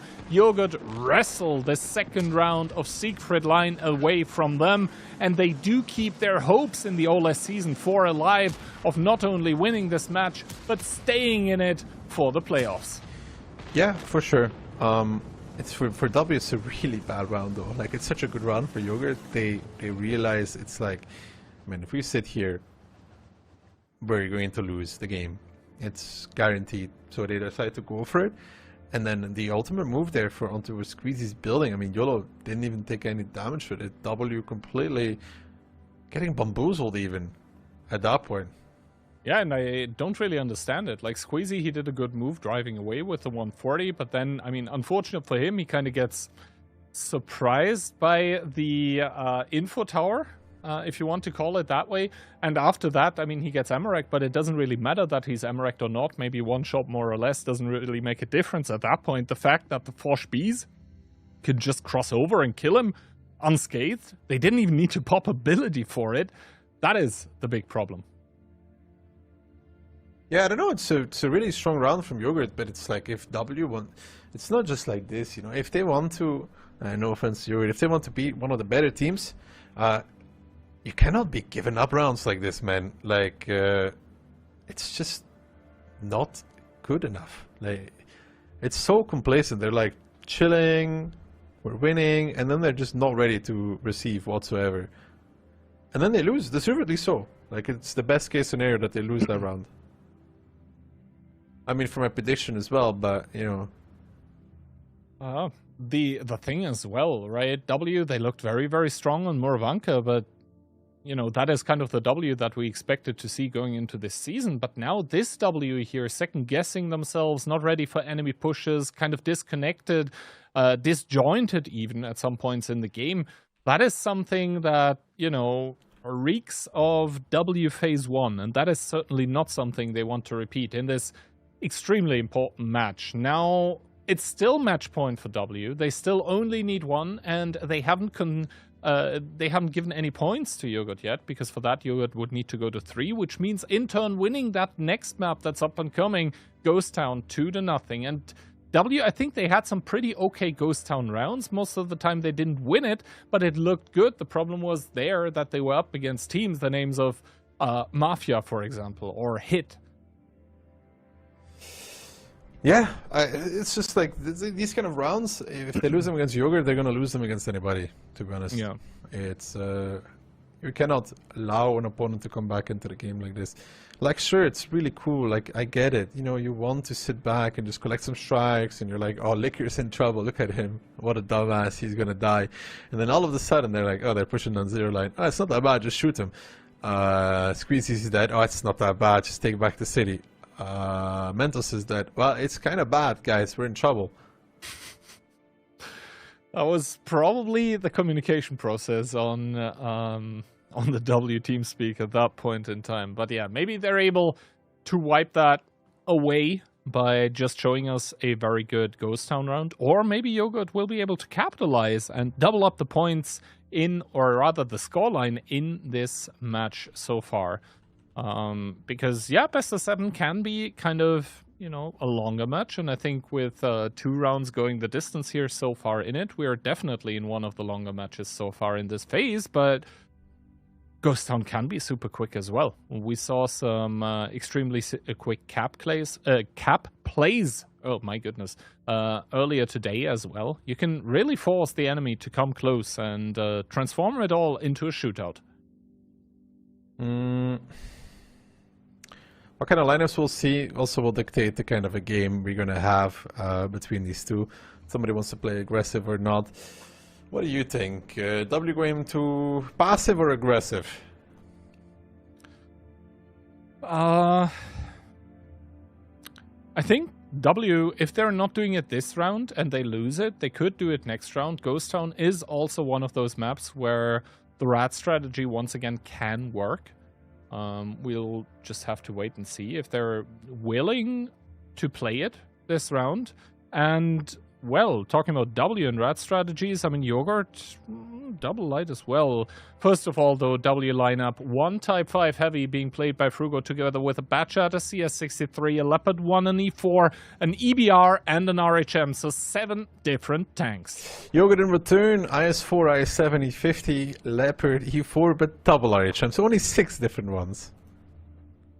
And interestingly enough, if you take a look at both lineups, right, both have an RHM, both have double light tank, both have an E4, both have a Leopard 1, and then the differences kind of start. The plane by YOLO, not the best. He sees a singular tank, that is a Batchat by Nepal, but to be honest, seeing a Batchat doesn't really tell you too much. No, doesn't say that much, but the CS will get onto the strike. I was taking a shot from Quick, will generate a level 2 plane for him, but the CS takes a strike of Mentos. That's important. We talk about that often because strike on a CS63 gets you closer to that mini strike. Mini strike gets you resets. It's not quite the domino effect anymore, that sort of snowball that we had before with those mini strikes and resets, but you know, everything helps, right? Indeed. Everything helps, and the spot on towards Lovey that iOS just managed to generate maybe helps a little bit as well. It certainly tells Nepal to be careful, as iOS also sees Invo in that E4 with the RHM of his own. And now, though, Yogurt is starting to make a little bit more of an aggressive move over the 1 line with that IS-7. That is a lot of steel that is pushing with the armor towards the artillery strike, and to be honest, there isn't that much that can be done against this IS-7 at this point in time. Frugo was spotted in the Type 5, needs to go to safety if he doesn't want to take any damage here. And they're really covering Shelby well in the IS-7, line-shotting the bush on the ridgeline and just letting Shelby take the forward position as well, taking away a little bit of map control from W. That, of course, have the eastern part of the map to play with, but so far no information towers have been taken. Shelby takes a shot of damage, but I would really like for W not to be complacent once again. Instead, the RHM on the other side could be making some moves. Good shots by Mentos in towards Shelby, though. 1-2 line control for Yogurt, but we see this kind of 1-2 line control quite often, Key, and it's not that great to have most of the time, right? Like, you can get pushed back off of it if you're Yogurt, and the enemy team can retake it. Kind of unspotted even as well, so you always got to be very careful about it. But Vic just stealing the strike in front of their noses, kind of good, very good. W taking the information on the eastern front, so they know where everybody is from Yogurt. It's very good info, though. Yeah, and of course now Yogurt needs to start shuffling around a little bit. If the opponent has full information, then that is essentially what they need to put the pieces in towards a position where you can just roll over the enemy, just, you know, create an overmatch somewhere. The info tower now for Clerf is going to translate in towards a strike on the east of the map as well. I don't think he's going to be adventurous enough to take the northern information tower as well. Like, right now it's free for the taking, but he obviously doesn't know that. He doesn't know how far the light tank and the mediums of Yogurt have rotated back to maybe cover that one, so I don't think he's going to endanger himself in such a way. But yeah, so far, W once again done more damage. They do have one more strikes, so the advantage in this department as well, but it leads us back to think about the round that we just saw, where W was slightly ahead in the early game, but at the end of the game, they were vastly behind. Oh, good blind shot in towards Aphrodite. Unlucky timing, of course, for the Leopard 1 here. But yeah, it's one of those very, very obvious bushes to be driving into, sitting in. Every single second that you sit there, you're running the danger of getting blinded. Yeah, it's always, the timing is always a part of it, right? But, you know, it's also one of the most obvious positions on this map, right? So, keeping that into consideration. There is, however, both teams are kind of arming up, right, in terms of the strikes. And are my eyes deceiving me? I see what you can't see, Kihan. Well, that looks just like my random battles. A Type 5 in K4. Oh, Itox taking a humongous amount of damage to the face in that Leopard 1. That was a very good plane by, I believe, Quick. It's going to net them a big advantage in terms of damage dealt. And, I mean, Itox, 961. Once again, that's not enough for 2 strikes, but 3, that would do the job. No. Another strike being taken for W, though. 3 versus 2 strike, but yeah, Itox is in a lot of trouble. Yeah, this is crazy, man. It's actually crazy. And here you see, in the wild nature, in the vastness of Ghost Town, the Type 5 heavy tank in its natural habitat, the red line driving towards K1. I'm sorry, my Robert Attenborough impression is not the best one, but yeah, that is a move and a half by Frugo. He is known for his ingenious ways to sometimes open up the map with things that no one would ever consider doing.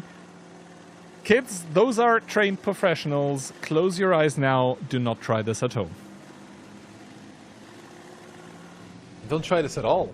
Not even, never, ever. Not even at anywhere. Not at a friend's place either. Like this. I mean, that is a lot of HP and a lot of armor that is now moving up the one line, but it is also taking a lot of time. We have less than 4 minutes remaining, and I'm sorry if I cannot keep a straight voice here, but seeing a Type 5 at a 0-0 tank scoreline doing this kind of move is crazy. Crazy, man. I was crazy once. More than, you've been crazy for a long time, though. Ay. It's okay, Kihan. I'm gonna lock you in a rubber room. With rats? No, pigeons. No, pigeons. Okay, I mean those are kind of the rats of the sky, no? Actually, you know, we should feel very bad for pigeons. We've domesticated them for so long, and then we were like, one day we're like, we don't care about pigeons anymore. We just let them roam free. Poor animals. It's a tragic story if you think about it, Kihan. Truly tragic. What's tragic as well is that this Type 5 still has not. Bro, what else are you supposed to talk about? The Type 5 driver 1-2 lineman. Like, they're going to push him forward, I think, at some point, I think. Maybe they'll take another strike on the east at the same time. Oh, no. There was a story. Have you heard about it? The Type 5, the menacing sniper from the bushes. I mean, have you heard that one? Me neither. How many strikes does W have? They have 4 strikes. Is there something 4 strikeable? No.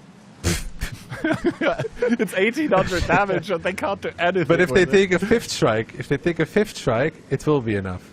that's 2250. That's still not enough. They have a mini strike on the Leopard as well, and Mentos will generate a small strike. So that's another. Oof. Oh my god, Ios is dead. I mean, he is again wheeled. He's ducking, he's weaving, he's taking another shot of damage down towards 246, and YOLO shuts it down. Tank advantage for Yogurt, and once again, W complacent. The Type 5 that now starts making its way towards the middle of the map is not really seeing a lot of success. Squeezy maybe wants to deal more damage. I mean, it's 95 seconds remaining in this game, but all of a sudden Squeezy is out in the open against Shelby, against Invo. He's driving in towards a strike as well. The Type 5 migration towards the middle, once again, it has begun. But Yogurt find themselves in the better positions at the end of the game. Once again, outmaneuvering W, if nothing stranger than a K1 Type 5 happens. Yeah, I don't know, man. Like, Ios on the East completely not respecting the fact that Yogurt also has tanks that can rotate. And now Shelby is going to take all of the strikes to the face. He takes a lot of damage for this. Nepal in the bad shot taking the brunt for this push as well, but he's going for it. They have strikes available from the side of Yogurt. They find a quick kill though. Gotta say, that is true. And Invo now in trouble as well. There's 50 seconds left. This game might come down to who has more tanks alive, even though the HP... Itox takes a shot, Nepal is dead. I mean, maybe it will not come down to who's alive anyways. Invo will die. There's a strike coming out that is a strike from W. It's kind of hard to tell at this point when everybody has strikes. So the guns are pretty even. It's 5 on 5. The HP is a disaster though for the side of W altogether. The only way they win this is on kills, and Squeezy is about to die. Klurf is dead. Itox is on a slither of health himself, and Mentos not doing too much better. But at least, if all else fails, they still got a Type 5 of 3,462 HP rolling in. One-man army. Kolobanov's about to happen. Frugo, can he do it? Time runs out. How unfortunate. W ends up losing. If W was defending, and then Frugo would be the absolute MVP of the round. Such a... Newsflash, W wasn't defending. Yogurt just took the second round. I'd like to apologize to every single person that had to sit through 10 minutes of this. You know, if I could refund you in time, I would. I'm going to send a letter to God himself. Be like, give them 10 more minutes. Unbelievable. I'm sorry. All right. That was... I mean, let's take a look at the battle results. The only interesting stat. This is travel on the Type is this one. Oh my god. I knew what was coming the moment you said. I knew it. This is crazy. Ios just doesn't respect the fact that they can rotate across the A-line, you know? He just doesn't respect it. No. And the thing is that W had full informations as to what's the tanks available by Yogurt, right? So W knew that, I mean, of course I can go through the stats as well if production wants me to, but you know, W knew that Yogurt had an E50M, double RHM, a Leopard 1. Those are tanks that are not known to be slow. And so I don't understand how W can think that, you know, we can just wait for the Type 5 to rotate. I don't know, Key. It's just it was an interesting moment of all the tanks, you know what I mean? There's some battles of the tanks you will remember forever, and that's one of them. Yeah. Yeah. Where were you when Frugo took the one line? Oh man, that's gonna haunt us so much. It's where was Gondor when Frugo needed help, huh? Where was Frugo when his team needed help, more like. I mean, but yeah, he was really in the thick of it, you know? Okay, let's try to mentally reset, because Yogurt, throughout all of this, like, we are making jokes, but Yogurt it's no joke for them. They are essentially fighting for OLS survival in this match because remember, W and Yogurt are both on the same points. So whoever is going to be winning this match is going to close the distance considerable towards Weekend, and I think even gets in striking distance. Like yeah, it's always a win away. What can matter though, because there's still a few matches to go, right, is that now it doesn't matter, right, if they win in tiebreaker or not for either team. They're one win away from Weekend, no matter what. Yeah. And they still play Weekend. Sure, of them, I think. But winning in tiebreaker, it could still matter. Yeah, in between each other. Just in general, for that 4th position, it could. I mean, it mattered, like, in between phase 1 and 2. Well, it didn't matter because neither team got knocked out, right? But Yogurt was in front of W because they won the head-to-head in phase 1. So Yogurt was 5th and W was 6th. Right? So even, like, it's not even, of course, it's about the point that they're sharing as well, but, like, the head-to-head victory counts as well in other ways. So, yeah. W, I mean, if it's just time to not make those, I mean, I'm gonna say it, stupid mistakes. The thing that they kept getting complacent for, I think, no reason, because every single time by the opening, they were kind of getting ahead a little bit, and then they either did nothing or they rotated the top 5, and they ended up, losing. I don't know, Key. I'm just, I don't think that, I don't know, I kind of feel like we're into a tiebreaker after all, It feels like it, right? Even though W still has the possibility, because they played so well in the first 3 rounds, they still can eagle-eyes all of what just happened the past 2 games. But let's see. W, double BZ75, a singular IS-7, a CS-63, and triple Bliskavitza. At least the setup suggests they're done with playing around. Yeah, they go in for the knockout punch. Yogurt IS-7, Type 5, double E50M, a 140, an E4, and an RHM Panzerwagen. How many people does YOLO spot in the beginning? It depends on where he puts the play in, right? Ghost Town is one of those maps where you kind of have to decide, do I put it left, do I put it right, do I put it center?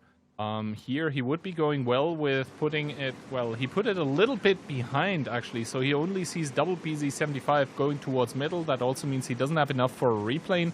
He's going to go passively spot the 1, 2, and 3 line, but instead W are starting to drive towards the cap with the IS-7, with the double BZ. Are they going to take damage? Seems like no. Aphrodite uncharacteristically missing a shot, but W just keeps going in towards that E4 that is with the back towards them, but Quick there to quickly stop them in their tracks. I don't know if this was the move at all. I was just about to say how W is in a very good position because of the fact that they have the CS-63 taking the strike on the east uncontested, which means that they can reset the strike on 1-2 for free, right?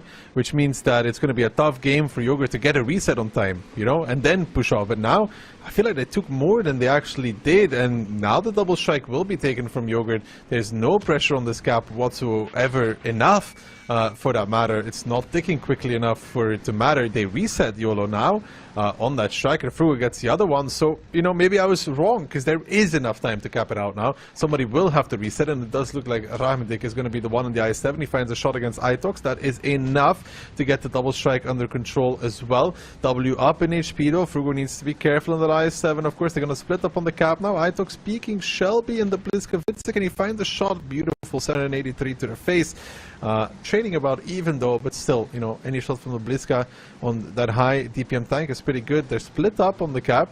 Double strike was available. There's still a strike available. They used one. IOS gets reset. Yeah, the reset on IOS not really that great. This means the Rachmedik has to come close again. Once again, Cap has been spotted. 1 second on the Cap. Rachmedik peeking. Does he get the reset? Seems like no. So W in a very weird fashion because of Rachmedik not getting any kind of reset quick. The same thing for him are going to finish off the game. And Well, I think in like 2-3 days' time, no one is ever going to remember what happened the 2 games before this. W are going to take it 4-2. Ducky, this must be one of the weirdest matches. I can't believe you got your prediction right, because there was a Type 5 driving down 1-2 line on Ghost Town, bro. Tell me when you filled in 4-2, you like saw some like visions, you know, like. I mean, I would love to tell you that was the case, but I was like, well, sounds like a 4-2. Unbelievable. I mean, I don't think that the speaking of the cap is as good. I think it could be very good in a few scenarios. Like it makes sense to damage, you know, in case they're like a little bit split left right anyway. But with the fact that Yogurt was fully on 1-2 line, right? I don't know that it added that much for W altogether, because before that, I really was going to say, like, they're taking the strike in the east uncontested, which means that they can deny the 1-2 line strike for free, and the fourth guy, there was 4 guys driving towards the cap, right, can always reset the strike under, right? Mm-hmm. So you're always forcing somebody to come close, which you can then push. And now, I mean, they still won the game, right, nonetheless, but I just don't understand the move in this specific scenario. Maybe a little bit overeager, but at the end of the day, it still goes W's way, and well, they do end up with a 4-2 victory here. Yeah, well, I think this is one of the matches where we just have to accept that Onslaught is a mode that provides content, and content is certainly what we had, and aren't we all here for that? I'm not talking. I'm not speaking. Like the famous Jose Mourinho said, I prefer not to speak. If I speak, I'm in big trouble. I mean, sometimes maybe good, sometimes maybe not. You know, how does that saying go? Something like silence is golden or something along those lines? Yeah. Words are silver, silence is gold. It's something along those lines. I mean, at the end, I guess W did deserve to win. Yeah. But those 2 rounds they lost are, for them, really, really worrying rounds. I'm sorry. They really, like, if the goal for them is to make it to the playoffs, they cannot be losing those games, especially not the Siegfried line one. Okay, the Ghost Town one, it was always going to be close, but they had the advantage still, because they had enough strikes to potentially blow somebody up altogether, but especially the Siegfried line one. It was a hard. Well played to Yogurt, but W needs to be careful, because at the current level, I don't see them make the playoffs still. No, I mean, the fact is that W just won against the team that they shared the points with before. They take, which is good for them, of course, and bad for Yogurt, the clean 4 away from it, but it's still, it's not looking good. It's not looking sharp for them whatsoever. They do put themselves, W that is, into the position now where they kind of have fate in their own hands, right? Because if they now win the clean head-to-head against Weekend, in theory, they would be ahead. But first of all, they need to do that. And now it's up to Yogurt. They need to win the match against Weekend, plus 1 more match than Weekend does. So it's still not all over here for either of those, and W, a breath of air, a fresh air, a sign of life, but not enough definitely to convince us that W this season round is worthy of going to playoffs. We need to see more, and talking about seeing more, we are going to see 1 more match, and that's going to be happening after some replays. Take it away, guys.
This is the world's most advanced processor. In entertainment, its rendering speeds render other processors obsolete. Powers cloud services for billions. Helps change the course of climate change. And uses AI to accelerate disease detection and cures. We make the world's most advanced processors, but only with your vision can we advance the world. AMD. Together, we advance.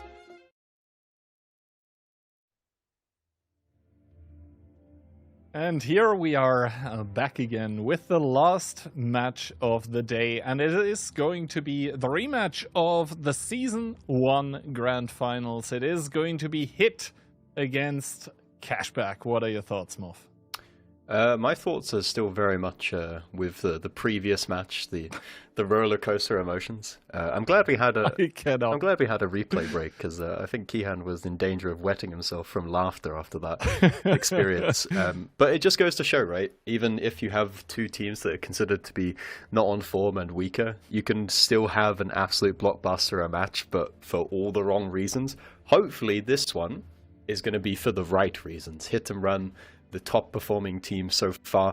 If they win their match cleanly today against Cashback, they will go back to joint top of the leaderboard with Mafia. But Mafia, because they 4-0'd it, they're going to have a pretty good points difference. But I want to talk about this Cashback team, because I think coming into this season, we mentioned earlier in the stream, this team was maybe considered to be on the sort of downward trend. You lost some superstars like Squeezy, you lost Barbarian, two your direct rivals in Hit and Run. And everyone was kind of wondering, okay, what's the trajectory for this Cashback team? Because you've still got your superstar players in there. You've got Liberty, Brainbreaker, and all that. But it seems like they've really managed to steady the ship. And I don't think they're as strong as they once were in the past, but it's still a very solid team. That's the question. Are they as strong as they were, or has everyone else just gotten better at the game, right? Because since the Season 1, where Cashback was absolutely dominating the scene, I think a lot of the teams have stepped up their preparation game, etc. So I think Cashback are better than they probably have ever been, but the other teams have just managed to close the gap. Talking about being better than they have ever been, I mean, Little here, 4k DPG, 1.5k D ratio, really stepping up. I mean, got the Little to 2 as well, Perasperat, Astra, so through pain to the stars. Yeah, and a lot of pain and preparation goes into this one. And today is one of those, I think, matches that is going to set the tone for both Cashback and Hit for the rest of Phase 2, because both of those teams, I think, consider themselves to be kind of safe for the playoffs at this point in time, considering that the other teams are still going to take away points from each other. But they would like to improve their position for the final standings of Phase 2 to be able to go into the playoffs with an advantage, or not. Yeah, I don't think mathematically they're safe, and Cashback are 2 points back from Hit and Run currently as well, so they're a little bit less safe, but just the form of both of these teams, I feel quite confident that they're both going to make it through, because Weekend has looked very, very rocky, and W, as we saw, they also look a bit shaky. But the map pool coming into this one, Hit and Run, are going to be bringing Ensk as their first map pick. Then we're going to go on to Cliff, picked by Cashback, then Ghost Town, picked by Cashback, and Muravanka, if we get there, will be the tiebreaker.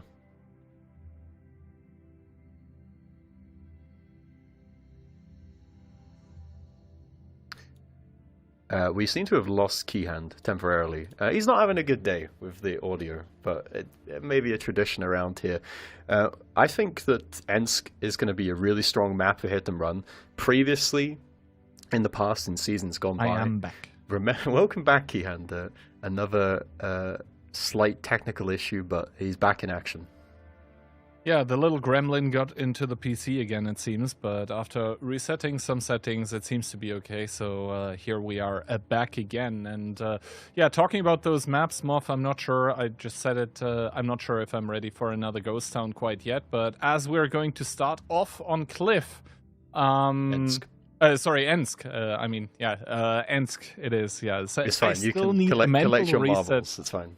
Yeah, I still need a mental reset after the past match. But as we are going to start off on Ensk, luckily the rotation time for the super heavy tanks is not going to be as large as Ghost Town. But yeah, first of all, predictions. You're the odd one out here saying it's going to be Cashback. So the Ukrainian team, very achieved lineup with the 4-3, and all three of us other people going with the 4-2. Phil, even out of the plane, copying our predictions here. Ducky and mine, that is. Playing it safe, I think. I really did think, I was considering putting hit and run for like the majority of the deliberation time that I had, but I just looked at the map pool and I just got like a feeling that there might be something afoot here. Obviously, it's just a prediction, it could be completely wrong, but to be honest, today my vibe has like not been that far off. I got the 4-0. The last match we just saw could have just as easily been 4-3 as it could have been 4-0 as well. So maybe something's going on. Well, let's see. Hit and Run are going to open up on their map pick with the double BZ75, a 140, and the quadruple E4. Yeah, it's a lot of E4s from Hit and Run. Cashback bringing double BZ75, a 140, double Bliskovitza, and double Foch B. So a quite passive lineup from Hit and Run. The quad E4, they don't move around. They take quite a bit of engine power to shift across the map. But Cashback, with double Bliska, double Foch B, and double BZ, they're just going to be torpedoing straight into their opponent. I mean, you would expect them to, right? With those rocket boosters, the E4s by Hit and Run, meanwhile lining up to put some shots into tanks that are on the rails. But we see, of course, that there are none of those shots to be found. So Brainbreaker is going to make it into the cap, and the first shot of the game, the first damage actually going in towards Ketsai, the second one as well, retaliation on towards Brainbreaker, but Ketsai, he had to repair his tracks, so he's going to be without Amarak for a little bit of time. Of course, in Onslaught, the cooldown time for the rep kits is a little bit shorter than it usually would be, and I'm pretty sure he's running a big one as well, reducing it even further. But for now, Ketsai also starting to take some shots below the rails by those Bliskovitzas, and finally he was able to take back his Amarak, but he is still taking damage. Twilight as well with a good shot. Ketsai down towards 900. A strike is going to go down onto towards both of those Bliskovitzas. Yeah, they didn't activate ability, which I was a little bit surprised about, but I guess they want to save it for a later engagement. But Hit and Run, they're just kind of committing in here, despite the fact that Cashback have got the double Bliska. There's going to be a strike coming down. Is that going to hit all three guys from Hit and Run? Yes, it is. Aka will be falling, but in the meantime, Ketsai has finally gone down after his little adventure down the rails, and now the repush comes in from Cashback. They have, I think, significantly better positions here, but the Foch Bs, it's going to be tough for them to repush into those E4s. The Bliska's now getting punished. Twilight goes down to a one-shot. Oh, Pan's Fury has to pay, though, for this cross, and Barbarian cannot really support anymore with 700 HP of his own.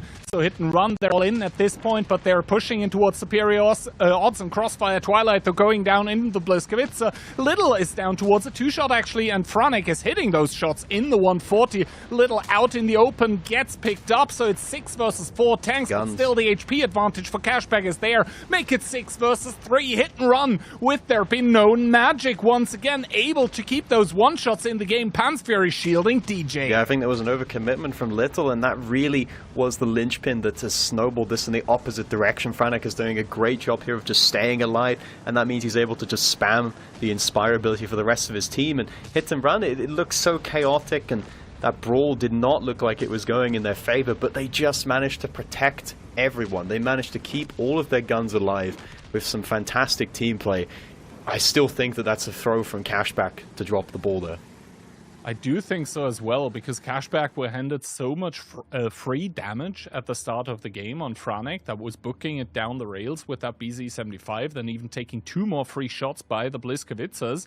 And then, you know, Hit and Run were driving in towards this Crossfire from the Cashback lineup as well, where you really thought now Cashback should have the advantage, and I think they had the advantage and it was the correct call to push, but they just executed it in a way where, you know, they weren't able to pick up the one-shots, because I think for Hit, it was like 2, 3, maybe even 4 tanks that were extremely low, but those tanks were still able to put out damage and shot after shot.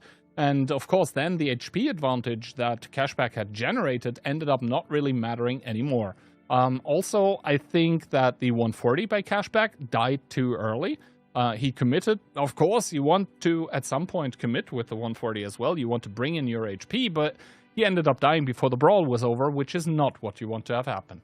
Yeah, and he's bottom of the scoreboard in damage as well. It's really, really not ideal, actually, if you're Cashback. And if he stays alive in the corner, perhaps they have a chance of winning in the late game with the Foch Bees. But the problem is the Foch Bees, they came into the fight and they weren't really able to focus onto any one particular gun because they didn't want to commit straight into the middle of the fight. There was too much open ground for them to cross. They didn't want to go straight into the nest, the little courtyard of crossfire that Hit and Run had set up with all those E4s. So I still think it's Cashback's throw. It's still their game to lose in that situation, but you do have to admire the way that Hit and Run, even in spite of being in such a terrible situation, they're able to stabilize the situation and actually just recover it nonetheless. And if we contrast that with the match we saw earlier today between W and Yogurt, I think Hit and Run being able to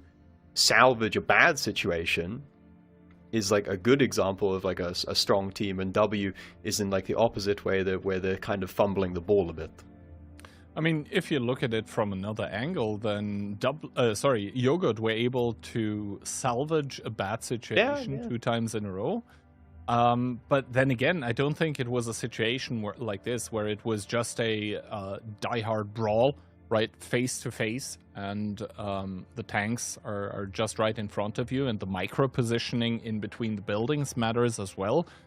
Because I think that was what the Hit players were doing very well. They were moving between the cover that the map provides, creating cover with the tanks that they had as well, just to be able to shut down the angles for the opposing tanks to be firing at them. And that takes a lot of communication, a lot of oversight by each individual player as well. So hats off to them for this first round here, because I really think that Cashback should have won it, but Hit and Run, sometimes they have those magic moments, and this was one of them. Let's see if they can double it up here. Hit in the second round on ends, coming in with a double BZ75, a 140 double Foch B, and the double E4.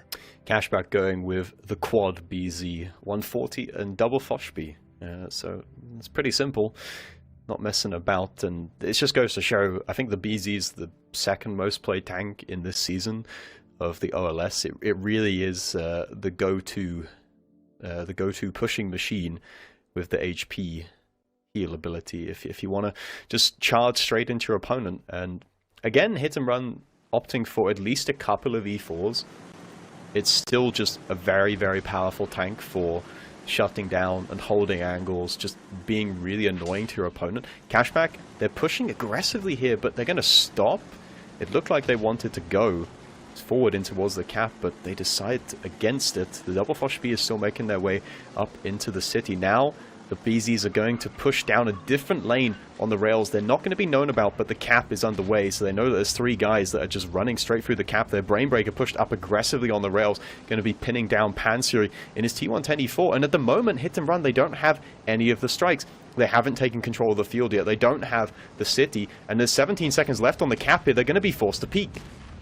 They are indeed forced to peek, just like Monster is peeking on towards Brainbreaker here. That's going to be a full clip and towards the BZ75. I don't think he is going to completely die from it, but first and foremost, cap is the issue. T-Second Catside, do they have reset shots? Finally, a reset comes in, taking the pressure off a little bit, and now more resets are coming through. Franek is probably going to pick off Brainbreaker while Monster is on reload here, and now the BZs are starting to boost out of the cap. The HP, funnily enough, still even as the kills are 2 tanks dropping, but 1 from each team. Pansfear and DJ now the point of contention, trying to push out on towards Mindbreaker, but he's still very healthy. DJ trying to stay alive, 410 HP. Mindbreaker down towards one shot, gets picked up by Monster, who is off reload, but DJ falls in turn.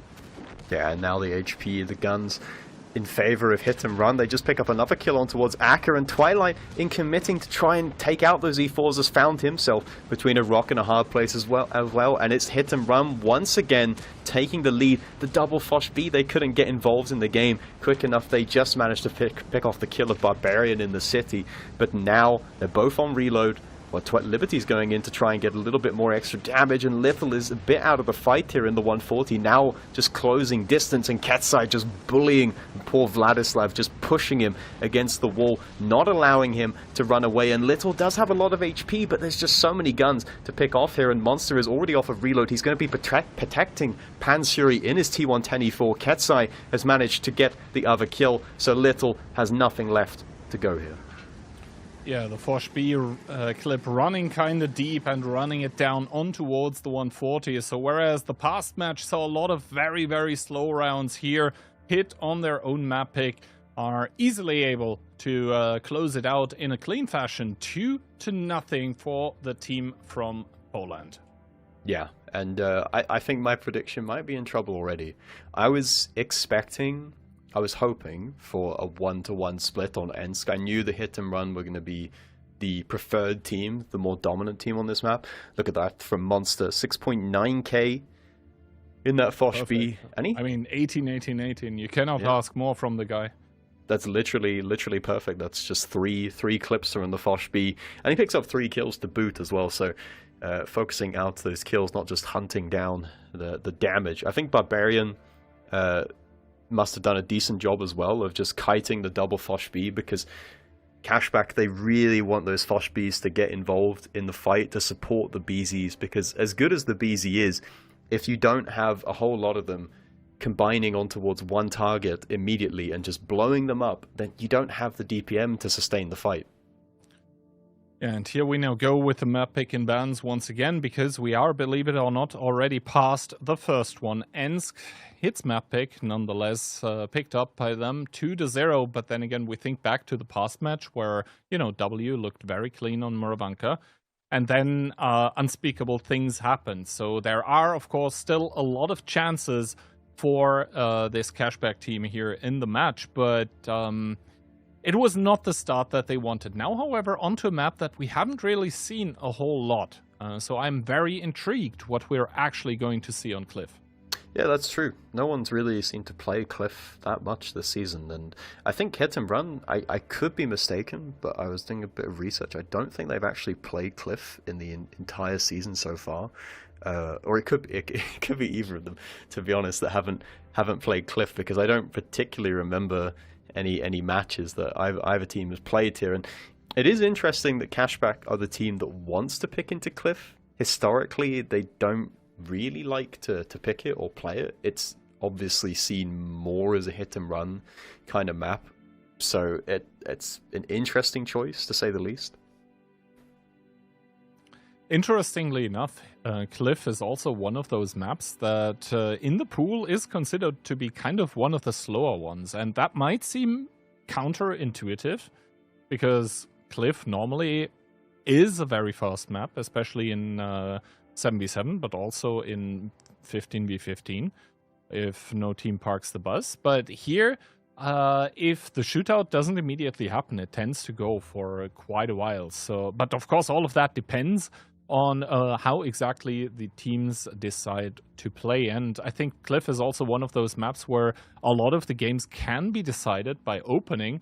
So this is probably the one where the opening and then the reaction towards it by the caller in each team, it really decides a lot of it early on. So it demands an entirely different kind of skill set from the teams than other maps normally would. Well, it depends, like you say, because if a team looks in the opening stages, they think they have an isolation or they have an overmatch, then they're gonna go. They're gonna press the W key. But if you don't have that clear and obvious overmatch or situation that you think is favorable, you're going to try and stall it out and jostle for the different positions. Curious tanks being brought by Hit and Run, though. Double 50B, not a tank that we've seen that much, if at all, in the OLS since it got its ability nerfed. And I think that, combined with the fact that the BZ just has so much HP, and combined with the fact that a Type 5 can HE pen a 50B frontally through those side plates, it makes it a bit of a nightmare to deal with. They're going to couple that with double BZ, double CS, and a 140. And for Cashback, we have quadruple BZ, an MVY, and a CS together with a 140. And they are going to not really split that much, to be honest, only sending the 140 towards the 1 and 2 line, where he will be met with double 50B, double CS, and Brainbreaker. I'm not sure if he wants to continue. Yeah, he thinks better of it, takes one shot by the BZs already, and is going to be isolated at the donut. Meanwhile, though, Cashback, they're seeing those 50Bs and the CSs. Those are ripe for the taking. Immediately, X marks the spot. Rockets active, going towards the 50Bs and the CSs. Those are very squishy. Yes, Aka takes a lot of damage, but I think hit and run might be too late. Yeah, I think the focus fire is not very good here from the side of Cashback. They're just almost ignoring Ketsai, but perhaps that's okay because Little can clean up the scraps. They managed to get that kill on towards T-Sec. Now DJ running away in that 50B. It's so important that he survives in order to get a second clip for the value of the 50B there. Twilight now being forced to run away. Does not manage to make it as his wreck tumbles down to the bottom of the map there, and now Monster and Panseri holding on the corner here. Frantic has pushed into a 1 versus 1 with Little in that M5Y. Little is being inspired, and I think he's got the small gun as well, so his DPM is pretty good, but he should normally be losing to the 140 over time. Liberty crossing back in his 140 of his own in towards the middle to try and generate some crossfire for the side of Cashback, and that's going to force Hit and Run's hand. Now Barbarian's caught in the middle of the open as well. Little is getting pushed on towards by Monster. Monster going to look to secure that kill, which he does manage to do. Hit and Run again with the gun advantage, but down in HP. Down in HP indeed. Can they pick up Liberty? That's on a one-shot and still inspiring everyone right now. Monster falls towards the CS as Liberty falls towards the BZ75, but that was a lot of alpha wasted. Actually, DJ on a one-shot, bouncing one of the shots from, I believe, Mindbreaker was it, as Vladislav is now going to boost over to deal with the 140 of Frantic. That has been a thorn in the side of Cashback, as hit down towards 3,000 HP. Cashback still 4k. Can they deal with the 140 is the question. Yes! Is the answer. Mindbreaker to shut it down, 3 versus 2, and the crucial thing is the 50B on Hit and Run's lineup doesn't really have a lot of HP to play with anymore. He's going to be met with Brainbreaker that has more than enough HP to live through an entire clip of the 50B, but he doesn't need to. He high rolls that shot. Easy is what he is going to say. A strike is going to come down as well on towards Pan's Fury that manages to kill Mindbreaker, but through all of it, Cashback are going to put the first one on the board. Yeah, and it came down to the wire there. They just managed to do it with 2 tanks left remaining. And again, honestly, I think it was a scrappy affair between these two teams. But that opening play, Brainbreaker, we thought he was going to be driving straight into his deaths, just driving straight into the open, welcoming arms of the double 50B and the double CS. But in him pivoting, because he realized he couldn't go for it, he pivoted back towards the middle. Then he realized he couldn't go there either because he was going to get crossfired from the rest of Hit and Run. And it almost baited Hit and Run. We saw Ketsai, the first 50B, he drove a little bit too far forwards, and that meant that he was only able to get off 1 clip of damage, which is really not ideal. Yeah, those 50Bs, they really start paying off after the second clip, in my opinion. And here we can see that Ketsai, you mentioned it, only 1 clip of damage. And even DJ, he managed to get off, well, 2 and a bit.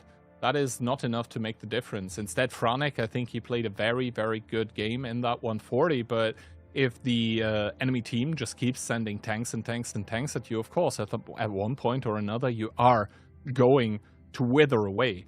So, yeah, for Cashback, I think it was also a little bit awkward, just like for Hit and Run, because both of the teams, they had to commit some of the BZ shots on towards low HP one-shots. And I really mean it when I say it, they had to commit them, because that is absolutely not what you want to do. You want to keep that alpha for the high HP targets, just so none of the already low DPM of the BZ goes to waste. They had to do it with the better end for Cashback, but you said it. It was a pretty scrappy game. Either team, actually, in my opinion, could have won it. Yeah, I don't think Hit and Run ever really... I don't think they ever got the opportunity to allow the 50Bs to focus out one target, because that's what you want. You want the burst fire to go all into that just one singular target so you can delete it and then have enough time to stall it out and run away. And it really is just coming down to these micro details where Ketsai just moves like a little bit too far forwards, and then that's pretty much him dead, right? Like he can't run away. You have to make the correct decision immediately before they actually jump on top of you, otherwise it's over. And sometimes that decision is not even communicated, right? It's just trained into you through all the preparation that the teams do. They don't really need to talk a lot about when or how they are going to peak. They just peak together as a unit. There's maybe like someone saying, okay, let's peak now, and that's it. Then they know exactly what they have to do. And sometimes, you know, pressing W half a second too early can already cost you your life. That is how tense those kind of situations can be. Anyway, though, I guess a silver lining on the horizon for Cashback, because on Ensk, really, it seemed like Hit were pulling the magic, but here on Cliff, dragging them down into the trenches, I guess, of shootout warfare. And Cashback with a better end in round 2. Hit and Run, they are trying to improve upon that performance from the last round, though. Quadruple BC, so once again, a lot of awkward, high alpha guns, but then they're pairing it up this time with a Batchat and double CS. Yeah, the Quad BZ, already stated, one of the most popular tanks of this season. Cashback bringing 2 of their own, plus 50B, plus double CS, plus an M60, plus a Blitzkowitzer. M60 is not the most common pick that you would see. It's almost always the Inspire tank of the 140 or a Sente X, sometimes even an STB, but M60 is not very commonly used, and that's because it's relatively paper as a tank. It's got this giant cupola as well, which makes it basically impossible to peak without getting farmed, but it does have a really nice gun, and it has a brilliant 350 heat and mobility as well. T-Sec, is he going to try and go up in the beginning of the game here? Doesn't take... Oh, he does take a fair bit of damage, actually, in the end. The snipes come in from the M60 and the Blitzkowitzer, hit and run, moving up through the donut. They're looking to punish anyone who wants to go up the hill. Little has not committed yet, though. He's just tucked in at the top of the ramp. And committing, though, talking about that, Cashback is committing those BZ-75s towards the donut. 2 of them, or rather 1 and the CS dude, end up taking an artillery strike to the face. Vladislav is going to start peeking. He finds Monster, and he finds damage as well. Damage that goes on towards him. That is, as finally Cashback are going to start peeking. Another big strike here going to come in. It's going to only connect on towards 2 tanks, as Twilight has finally found the position at the stone here, but that was a lot of damage as Liberty gonna come in with that 50B ability active, pop, pop, pop, pop, in towards Monster here, but obviously the 50B is slower than the T57 with unloading as Brainbreaker goes down towards one-shot. Pantsfury trying to get out. Here's Emmerich though. Monster, the first one to go down, and Cashback find themselves with an HP disadvantage. Yeah, they do, and now they're trying to push around the corner, trying to pick up these final kills. Brainbreaker's breaking distance to try and keep himself alive, preserve for some sort of endgame, but Cashback, they're peeking into this corner. Mindbreaker's even riding on top of DJ, who rocket boosts into him, and he's pushing him back. He says, you will not push into me, I push into you. And he's going to flip him as well for good measure. DJ, it almost looks comical, but it is actually the best possible play that he can make. He causes so much chaos in the back lines of Liberty, and Mindbreaker is flipped. And of course, in Onslaught, you do not have auto-flip like in random battles that has been implemented in recent times. Mindbreaker will not have anyone come to his rescue.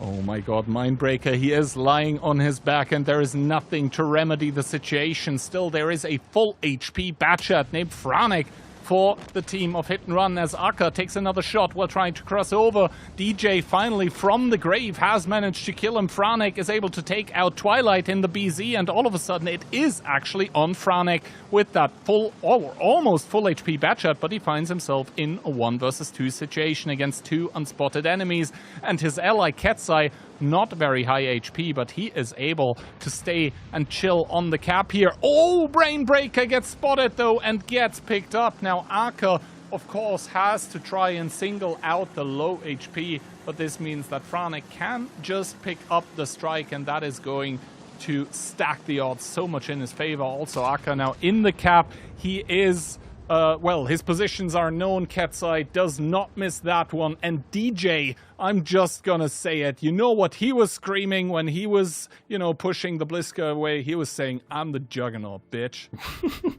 Yeah, he definitely showed who was boss in that engagement, flipping Mindbreaker. And the poor guy's just like, how has this happened? Like, all I wanted to do was just peek into you and shoot me with my Bliskavitzer, and somehow he's just like ended up on his roof.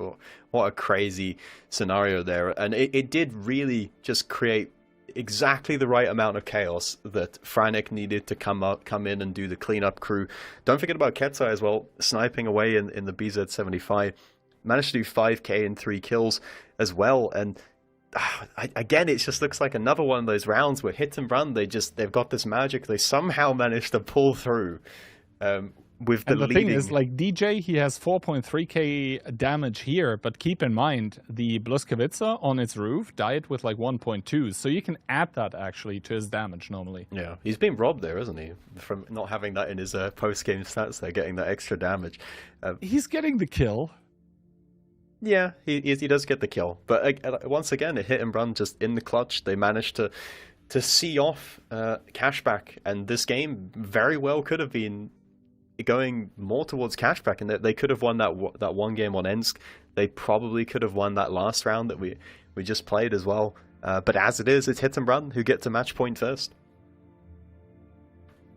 And I mean, DJ definitely the MVP of last round. But yeah, Ghost Town, we have just seen in the previous match that it can be a map where unexpected, quick and slow results can happen. So I don't think this match is decided yet by any way of the imagination. Of course, Hit have now the possibility to end it at any point whenever they want, or whenever they manage to.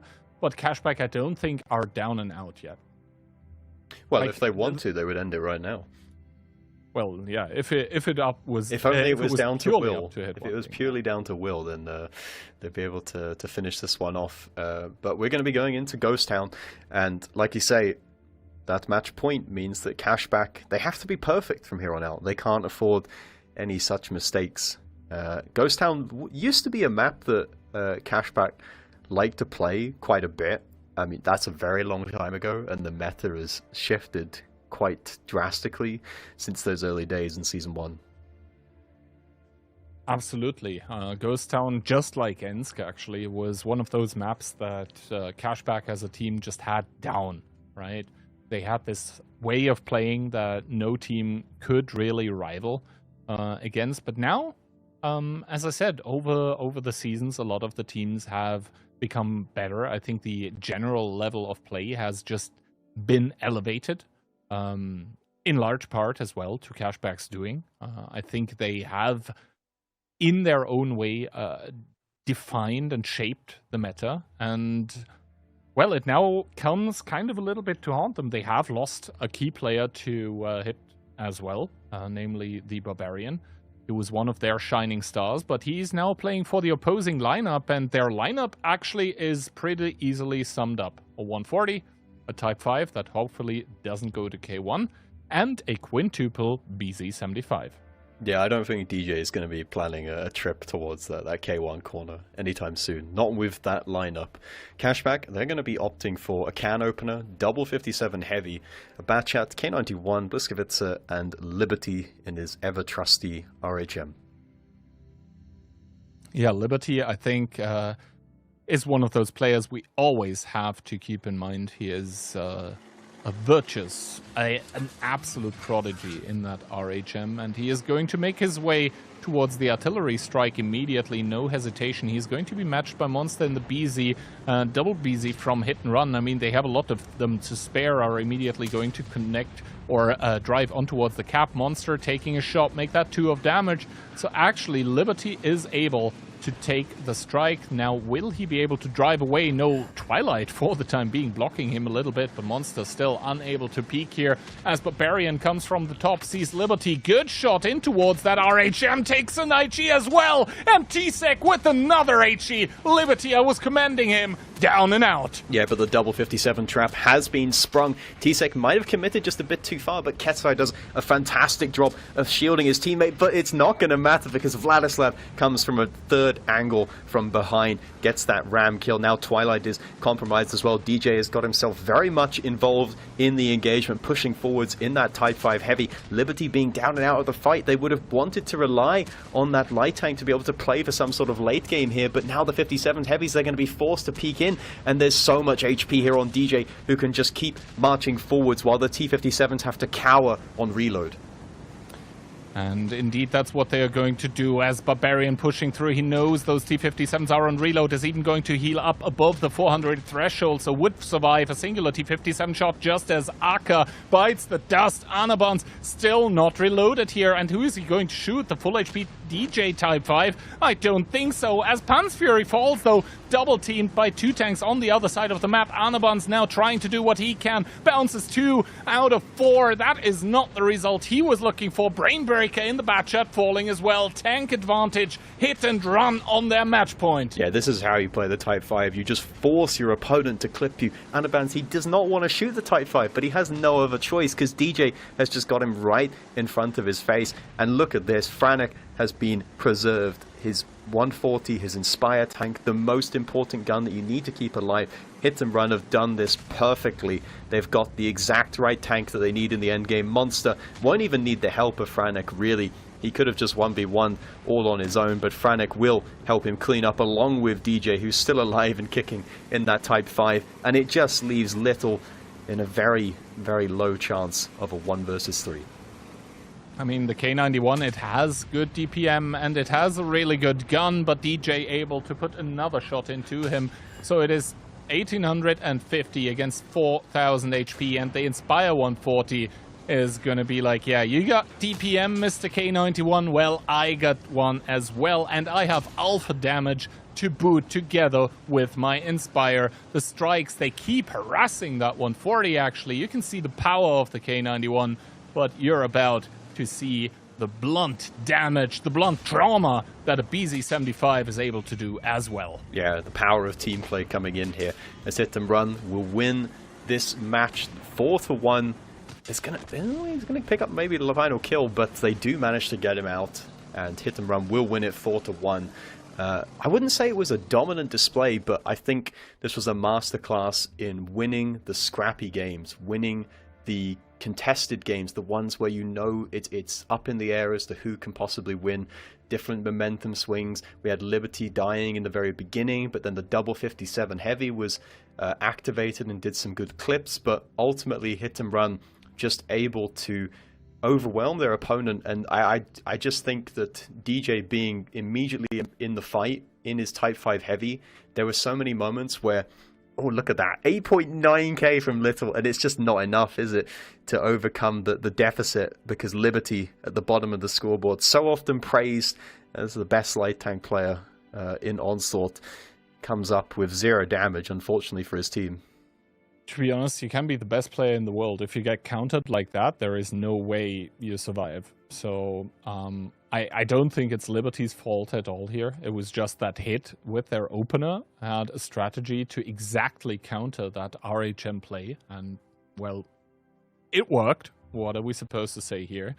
But, yeah, overall, I think you also see that the Type 5 heavy, if it's immediately in the fight, like, yeah, he ended up dying at the end, but the game was won. He was continuously in the game, and he also forces the opposing tanks to play differently, right? Because not only do you have 700 alpha damage, well, sometimes you just have to bite the bullet and take that damage.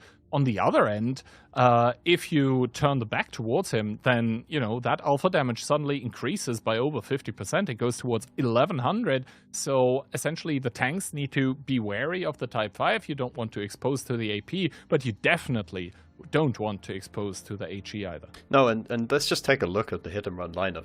This is just a prime example of where the meta is currently at, because you and me and Daki as well, we've been BZ-75 haters for such a long time, but personally, it's like I always understood why teams like Hit and Run played it, but now I truly get it, because when you combine it with the Inspire ability and you just push as one homogeneous unit in towards your opponent, even though you don't have DPM, it doesn't matter because you have the alpha and the mobility to just focus out. As long as you just delete one target after another, it's all going to be okay. And if you're Cashback in that game, the only target that you actually want to focus, the only target you want to clip in the 57s is the 140. Nothing else is a good option. Clipping BZs is like, well, we've just got infinite of so many of those, and they've all got HP. You don't want to clip the Type 5 either. So you're really just forced into this impossible situation where you have like these clip tanks that are very, very powerful. And this is an example of like kind of why T57 heavy meta has fallen out of fashion, like with the ability nerf as well, is the BZs, they just have so much HP, but they're also so fast. I think that is a perfect analysis of what Hit just did right and what went wrong for Cashback. And talking about things going right, a lot of things went right today, at least if you're Hit and if you're W, if you squint your eyes a little bit.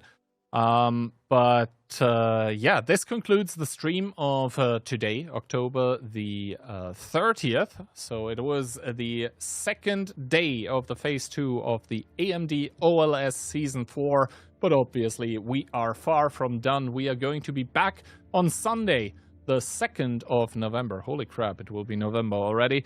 And on that stream, not only will you be able to pick up 5 more OLS tokens in the drops, you'll also be able to see the OCS finals, so the second league of Europe, that are going to determine their champion. My money at the moment, Moff, is on CTR. Yeah, and I think you would be a fool to bet on anyone else pretty much. They've won the five weeks of the regular season, so they are by far and away the most dominant team coming up from there. But as I've joked with a couple of them, I said it doesn't matter if you lose that final match to qualify into the OLS. That's the all important one. So it doesn't matter about the regular season. It all comes down to those final playoff games. And with that, thank you very much for casting with me. Of course, just like always, if you've not been able to pick up your 5 OLS tokens for today via the Twitch jobs, then we'll be raiding the man that is currently not here on the screen, but we'll be raiding Dakilzor on his stream. There, you'll be able, as always, to complete it. And with that, Morph, thank you very much. We'll see each other on Sunday, 2 days earlier than today, because, of course, it is going to be a weekend stream. And with that, thanks for watching. See you then.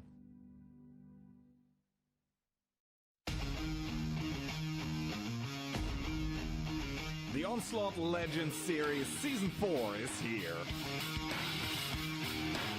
But Mility finds Jockey, and Ketsai, the last one for his team, will not be able to pull the 1v3. Onslaught Legends Series champions will be Cashback. They do complete the Cinderella story. Let's find Akka and it's Twilight and Liberty left wondering because it's not going to be the Ukrainian team of Cashback. It's going to be W from the pits of hell coming through the lower bracket.